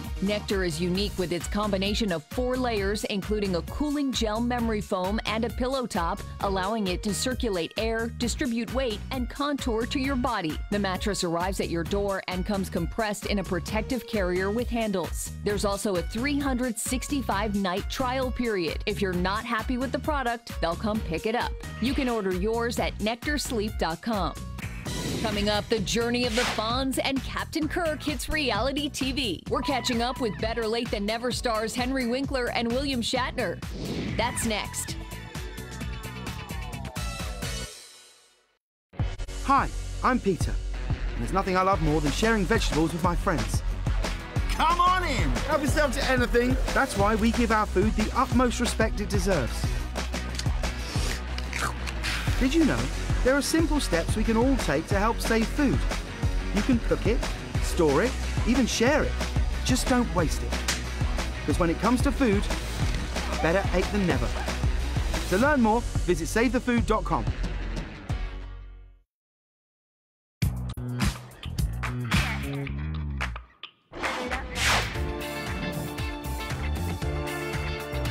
Make sure to head over to CheapTreat.com to take advantage of all these great deals Shay brought us today. Don't mind me, I'm just tightening my skin over here. You can whiten your teeth. And I'm whitening my teeth with my phone. This is so cool. Yeah, CheapTreat.com, you guys. Snag these while you can. If traveling the globe with William Shatner and Henry Winkler is on your bucket list, Better Late Than Never is probably as close as you're gonna get. The show following some of TV's most iconic personalities as they travel the globe to finally experience some of the most famous landmarks and cultures from around the world. It's also really funny to watch. I'm catching up with some of the cast for an inside look. What is cool is you guys on this show and how you play into this whole thing. You're running around the world with these legends. I like to think of myself as you might be watching and going, I wonder what it's like to be on vacation with the Fonz. I'm kind of you. For me, only by the character. You don't call me by my name. Henry Winkler, actor and star. But like, I represent you. I represent the viewer. What would it be like to be a regular person with these very talented legends? I want to know your top 3 worst things you've had to put in your mouth on this show. That's easy. Well, my thumb, for one. I put my thumb on my mouth and I sucked on it because I was so upset about fermented herring. It's like eating fermented cheese. But when you eat it, it's worse. Who's the hardest one to deal with on this show? Who thinks they're the biggest star? Well, one of our favorites, but also the hardest to deal with is Terry. I don't like to brag about my accomplishments, but what the heck? And he's not here to defend himself. Is Terry the toughest? Well, he can't defend himself. He's too old. He can't get his arms up anymore. But he is funny. His personality is just about the size of Oklahoma. Why should our demo be watching the show as well? Exactly why. It's a travel show, an eating show, so you not only get to know about the culture, about the food, about the beauty, but also what it's going to be like when you get old. I love those guys. Forget about all your problems and watch them explore the world every Monday night on NBC. From the Hollywood Hills, that's going to do it for me, Sonia. Thank you, James. And that's going to do it for us. For more Celebrity Page, subscribe to the Celebrity Page TV network, streaming live 24/7 on your Roku player. Add the channel now and watch anytime for more entertainment news. Thanks for watching.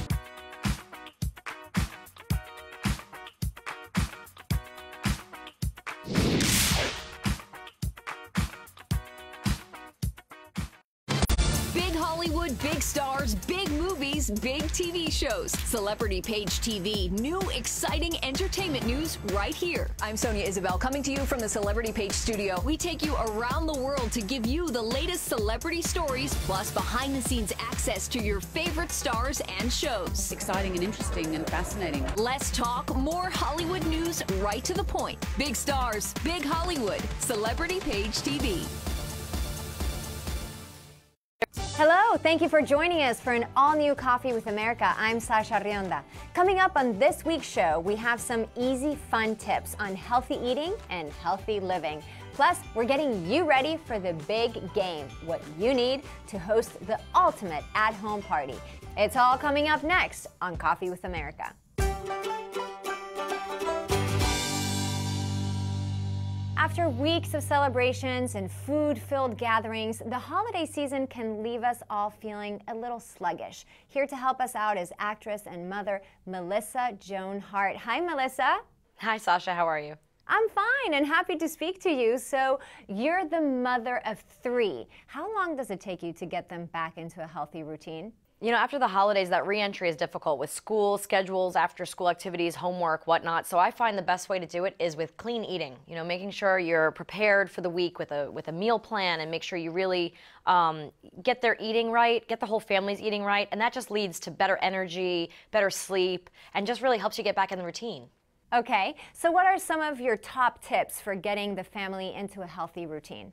Well, so one of my favorite go-tos is there's honeysuckle white turkey and there's Shady Brook Farms turkey, and I just love these products because it's a great way to make a new kind of a twist on your favorites, right? So I just did a turkey chili the other day with my family, and it was awesome. It was so easy to make.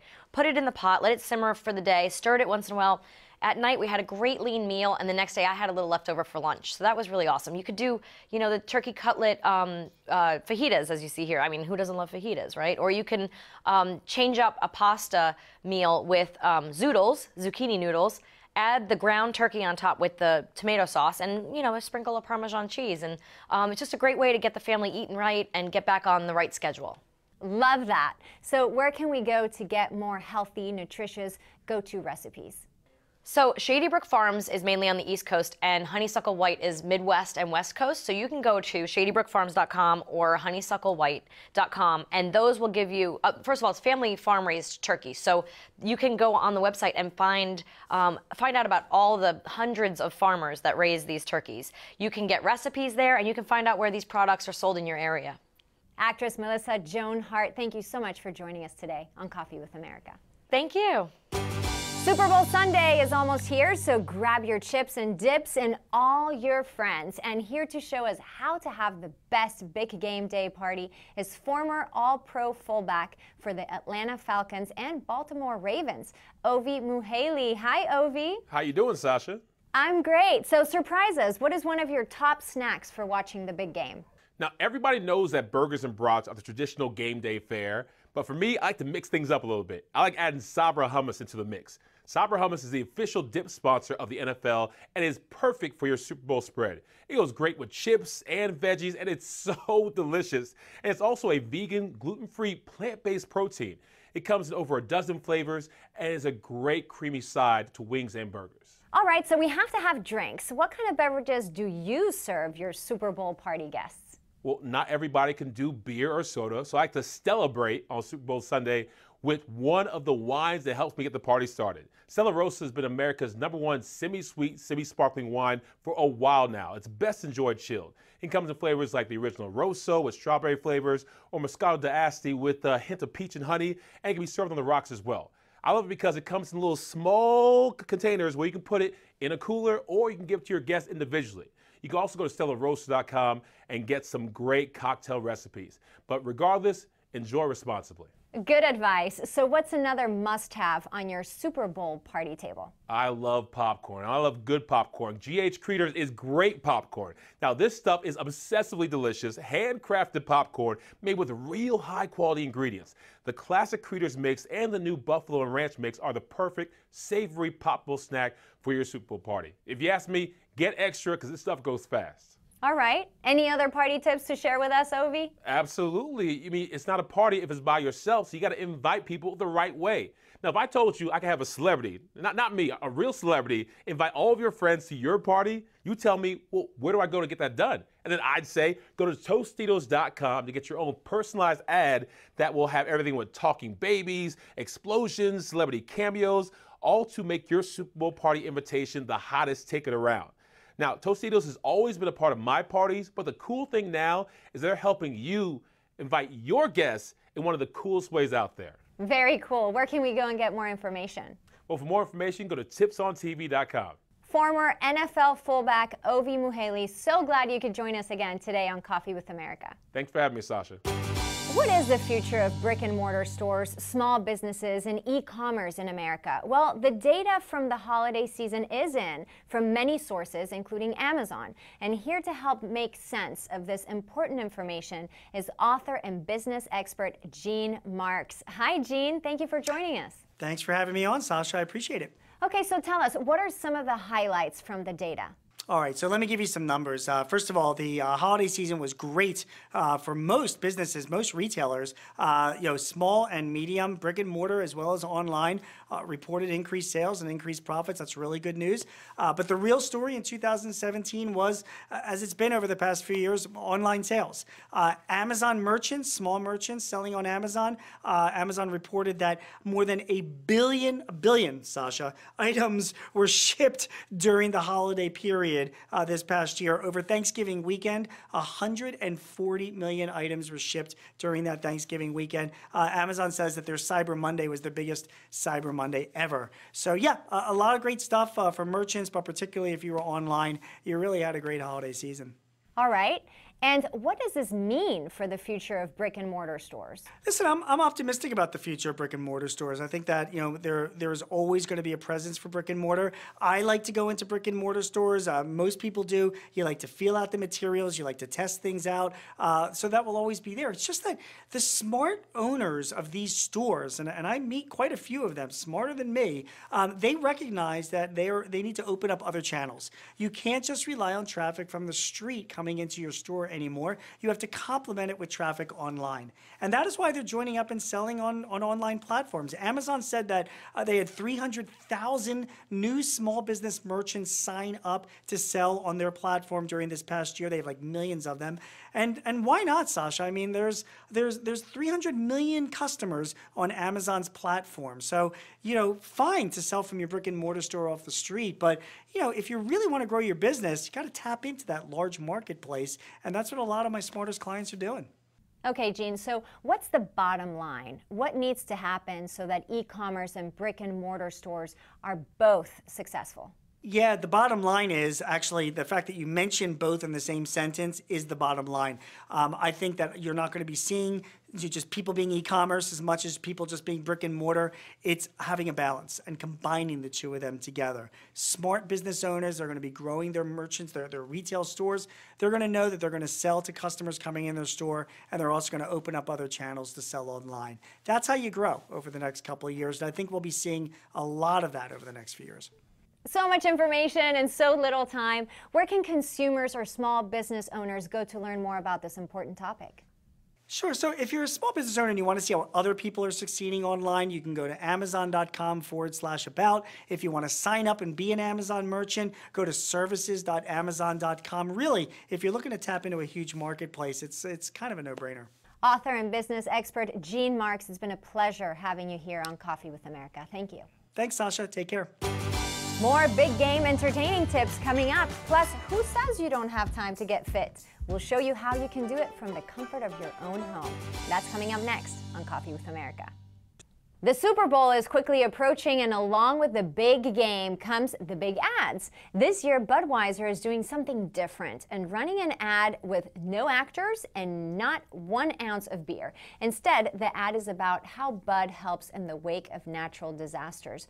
Joining us today is Kevin Fahrenkrog, the general manager of the Anheuser-Busch Cartersville, Georgia brewery. Hi, Kevin. Thanks for joining us. Hi, Sasha. Thank you for having me. So tell us, how does Bud help when natural disasters strike? You know, so what we do is a couple times a year, we will actually plan, we'll shut down our beer production, and we'll actually can safe drinking water. And we'll store it in local warehouses in the Cartersville, Georgia area, so that when there is a natural disaster, we're ready to supply some clean drinking water. 2017 was a unique year. In that following Hurricane Harvey, there was such a demand for the drinking water, we had depleted our reserves. So we actually went in at the beginning of September with an unscheduled production run to run additional water so that we would have it in case of additional tropical storms, hurricanes that were off the coast of Florida and Puerto Rico. Now tell us a little bit more about the ad. Yeah, I think it's a great spot. You know, it's filmed at our Cartersville, Georgia brewery, and it really gives people an inside look at our emergency drinking water program. This year, we're celebrating our 30th anniversary of our water program and our partnership with American Red Cross, where we have donated over 79 million cans of water since the program started. Also in the spot, you will see all employees that work at the Cartersville brewery. So there's over 20 employees in the spot, and really, you know, highlighting, you know, what all employees do for giving back to their communities. And how did you and the other brewery employees feel about being featured in the ad? And are you looking forward to watching the ad during the big game? That must be exciting. Yes, we are. You know, I think we're all very proud and, you know, honored to represent the network of Anheuser-Busch employees and the things that we do to give back to our communities. Awesome. And where do we go for more information? So a couple of things. You know, I think one, to help out, download Skylar Gray's, so the Stand By Me song that she's singing in there. If you do that download, a portion of those proceeds will go to the American Red Cross. And you can also go to Budweiser.com to learn more. Anheuser-Busch's Kevin Fahrenkrog, so glad to have you join us on Coffee with America, and we look forward to seeing you in the ad. Thank you, Sasha. So many of us want to exercise and get in shape, but the biggest reason we don't, or say we don't, is because we don't have enough time. I'm guilty of that as well. Well, our next guest says you always have time to fit in fitness. Joining us now in studio is Pilates instructor and owner of Body Be Well Pilates, Chelsea Streifenader. Hi, Chelsea. Hi, how are you? Good. Glad to have you here. So talk to us about how and why we should really make time for fitness. I think a lot of us always, say we don't have time or we feel guilty about making the time. And at the end of the day, if you make it just like your hair appointment, nail appointments, and you just commit to, that time and day, it will just make everything that you do better. You feel better, and just getting through everyday life, it will, complement kind of everything that you do. Right, and I know besides finding the time, also a lot of times the price tag is kind of what gets you. Is Pilates more expensive, and why? Yeah, I try to show people the value of, you have a trainer that has gone well through, through well over 600 hours of, training. You have a piece of equipment that's well over $5,000. Also, the class size is really small. Right. So you get individualized attention, and they're making a program, and they're modifying, and they're varying the exercises to fit you. So it is a little bit, more expensive, but you're getting, a lot more, as opposed to being, in the back of a class of 50 people and having a trainer work out in front of you instead of training you. Right, okay, and you're making it actually pretty easy for people to be able to work out with you. Yeah. So tell us, how can people see you? Yeah, so I have a series of videos on Booyah Fitness, and you can download those 5 videos for $35, and you can do them anywhere, anytime. And then also I have a huge series of workouts on prevention.com. Awesome. And those also you can do while you're making coffee, at a park, anywhere. Okay, I love it. Well, it's been a pleasure having you here. Owner of Body Be Well Pilates, Chelsea Streifenader. Thank you so much for joining us on Coffee with America. If you're looking to throw a game day party that's sure to be a touchdown with your guests, we have some help for you. Joining us now is Food Network host Mark Silverstein. Hi, Mark. Hi, Sasha. Great to be with you. Glad to have you. So, Mark, what's your top tip for those of us hosting a game day watch party? Well, the first thing, you want to make sure everything is working right. So you want to make sure your appliances are performing at their absolute best, especially the go-to appliance, the refrigerator, because you want the snacks and the food to be nice and cold 24/7. Well, the team at Sears Home Services recommends that you inspect the refrigerator gasket. That is the seal that goes around the door. If you can slip $1 through it, well, then you're having higher energy use and your food's not going to be as cold. Also, change the water filter. You want to do that every 6 months. You can do it right now, and then that way you make sure all your friends, family, and you are enjoying nice, cold, clean-tasting water. You can reorder your filters automatically at SearsPartsDirect.com. You can schedule your appliances checkup at SearsHomeServices.com/big game. Now, people are walking in, they're like, point me to the wine. You want to have white wine out, you want to have red wine out. Yellowtail brings the fun, makes affordable, fun wines that everybody at your party is going to enjoy. They are touring the country now, bringing the fun to tailgates and home gates across the country, running up to the premiere of their big game commercial. You want to watch out for that. They have so many different options, 18 different that will pair perfectly with the food that you enjoy. Everybody says to me, Mark, what food do I have? What's the one thing I have to have? Sabra hummus. It's the official dip sponsor of the NFL. It's perfect for your big game spread, great with chips and veggies. It's vegan, gluten-free, and from a plant-based protein. And most of all, it's delicious. Check all this out at BetterStuffForLife.com, BetterStuffForLife.com. Love it. Mark Silverstein, thank you so much for joining us on Coffee with America. Thank you, Sasha. Great to be with you. There's more Coffee with America coming up next. Mom, thank God you're going to be okay. So relieved. But you both should know when my time comes, I have a final expense policy with Senior Care USA. Is Senior Care USA the life insurance policy that helps loved ones pay for funeral expenses and other debts? Bill and I called to get more information. Yes, and there's an immediate payout of up to $50,000. If you're over 50, call Senior Care USA now to learn more about final expense insurance plans. There's no medical exam, even if you have a pre-existing condition like I do. When I called, the quote was free, and there was no pressure. I found out that policies start for as little as 35 cents a day. Rates will never increase and coverage won't decrease. I'm going to call today. Ask about the free prescription discount card. Oh, I'm so glad you'll be taken care of. Call 1-800-959-3918. That's 1-800-959-3918.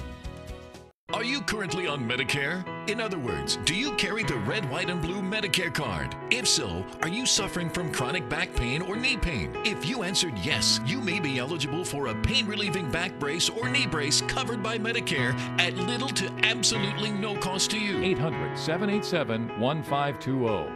Right now to see if you qualify. These professional-grade back braces are ideal for lower back pain, rheumatoid and osteoarthritis, spinal disorders, stenosis, and other painful back problems. Our medical-grade durable knee braces are designed for those with osteoarthritis and general knee pain and weakness. Our accredited staff will handle all of the Medicare paperwork. And best of all, your brace is shipped directly to your home for free. Will you qualify for a Medicare-covered back brace or knee brace? There's only one way to find out. Call the Back and Knee Brace Center at 800-787-1520. That's 800-787-1520. My parents always told me I could be anything I wanted to be when I grew up. They said the key to success was investing in my education, but that meant more than just getting good grades. Success meant building skills and experience to fully prepare me for my future. No matter where my path took me, luckily, I had support to start me on that journey, the National Honor Society.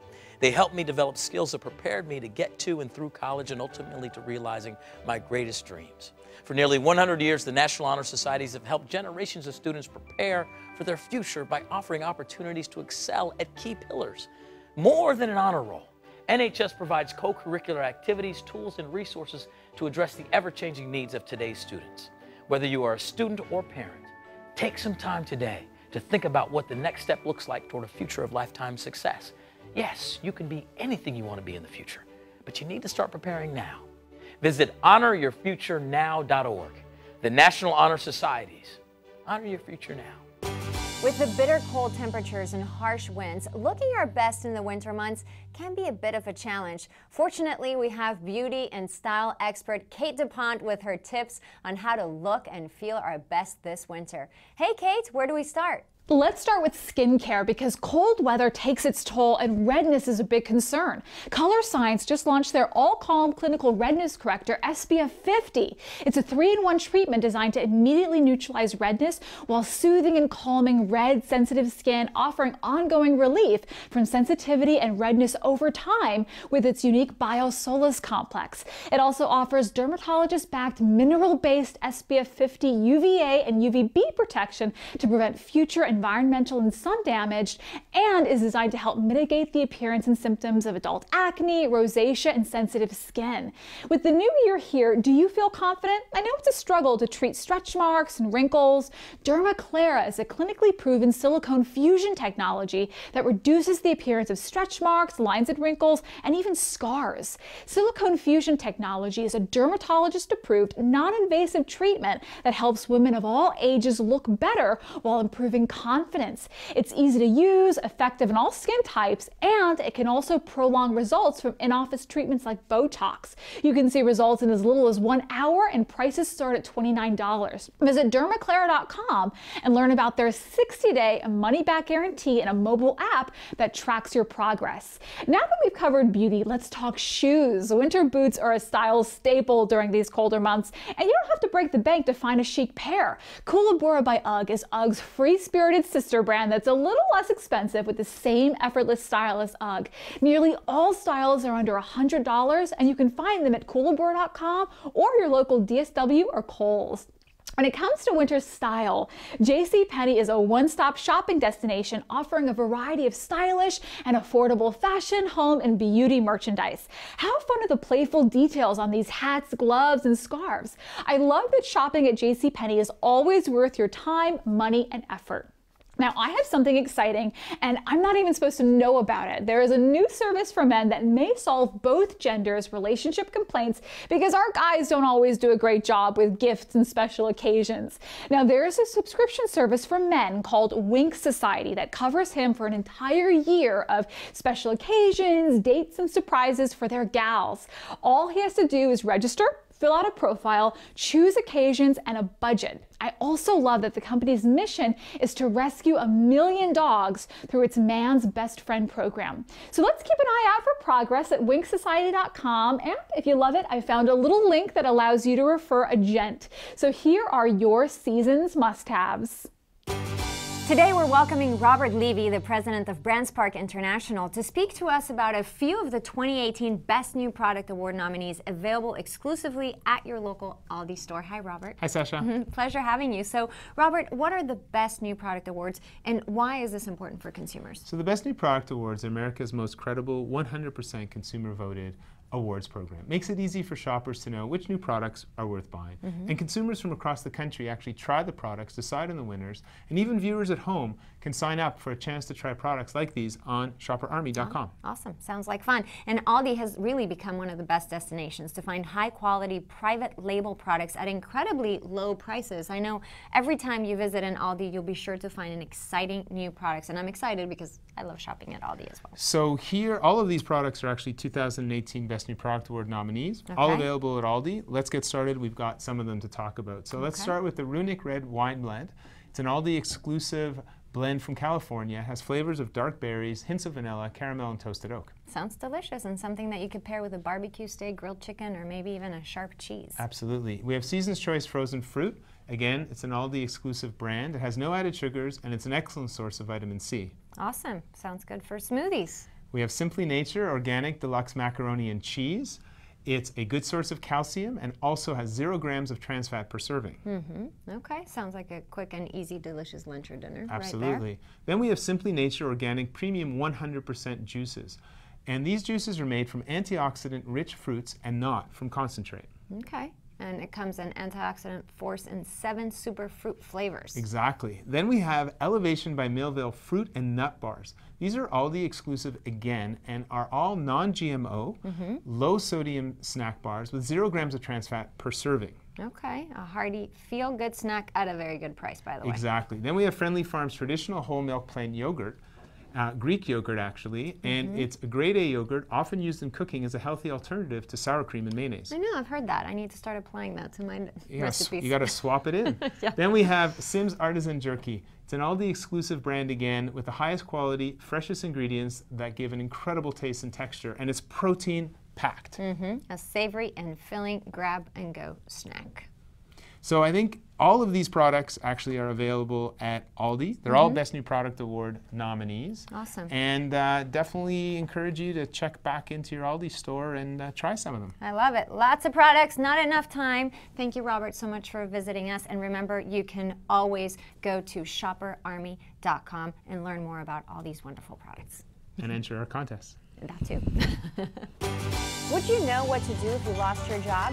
Up next on Coffee with America, tips to help you prepare for an unexpected financial setback. Stay with us. Lupus is a cruel mystery. We need to find answers. We need to find. We need more people involved. We need to know lupus. I hope that there's To learn how you can help, go to lupus.org/know. If you're over the age of 50 and considering buying an annuity in the next 60 days, I have some important news for you. Don't buy an annuity until you understand the pros and cons of annuities. A free book to help you maximize your retirement income from television host and 3-time author Josh Melberg has been released. This book reveals little-known truths about annuity strategies in simple-to-understand terms. Grab a pen right now because we are about to offer you this free book that unlocks the 5 little-known secrets we believe baby boomers and seniors should know before buying an annuity. Call 800-323-4502 now and you'll receive a free copy of Josh Melberg's book, Next Gen Annuity Strategies Revealed. As a bonus, we'll also send you the #1 mistakes retirees are making with their investments today and a free DVD on how you can get up to 33% more income in retirement. Call 800-323-4502 to have your free information kit rushed to your door. Again, that's 800-323-4502. Are you getting the most out of your Medicare plan? Are you sure? Many people with Medicare are eligible for plans that include extra benefits,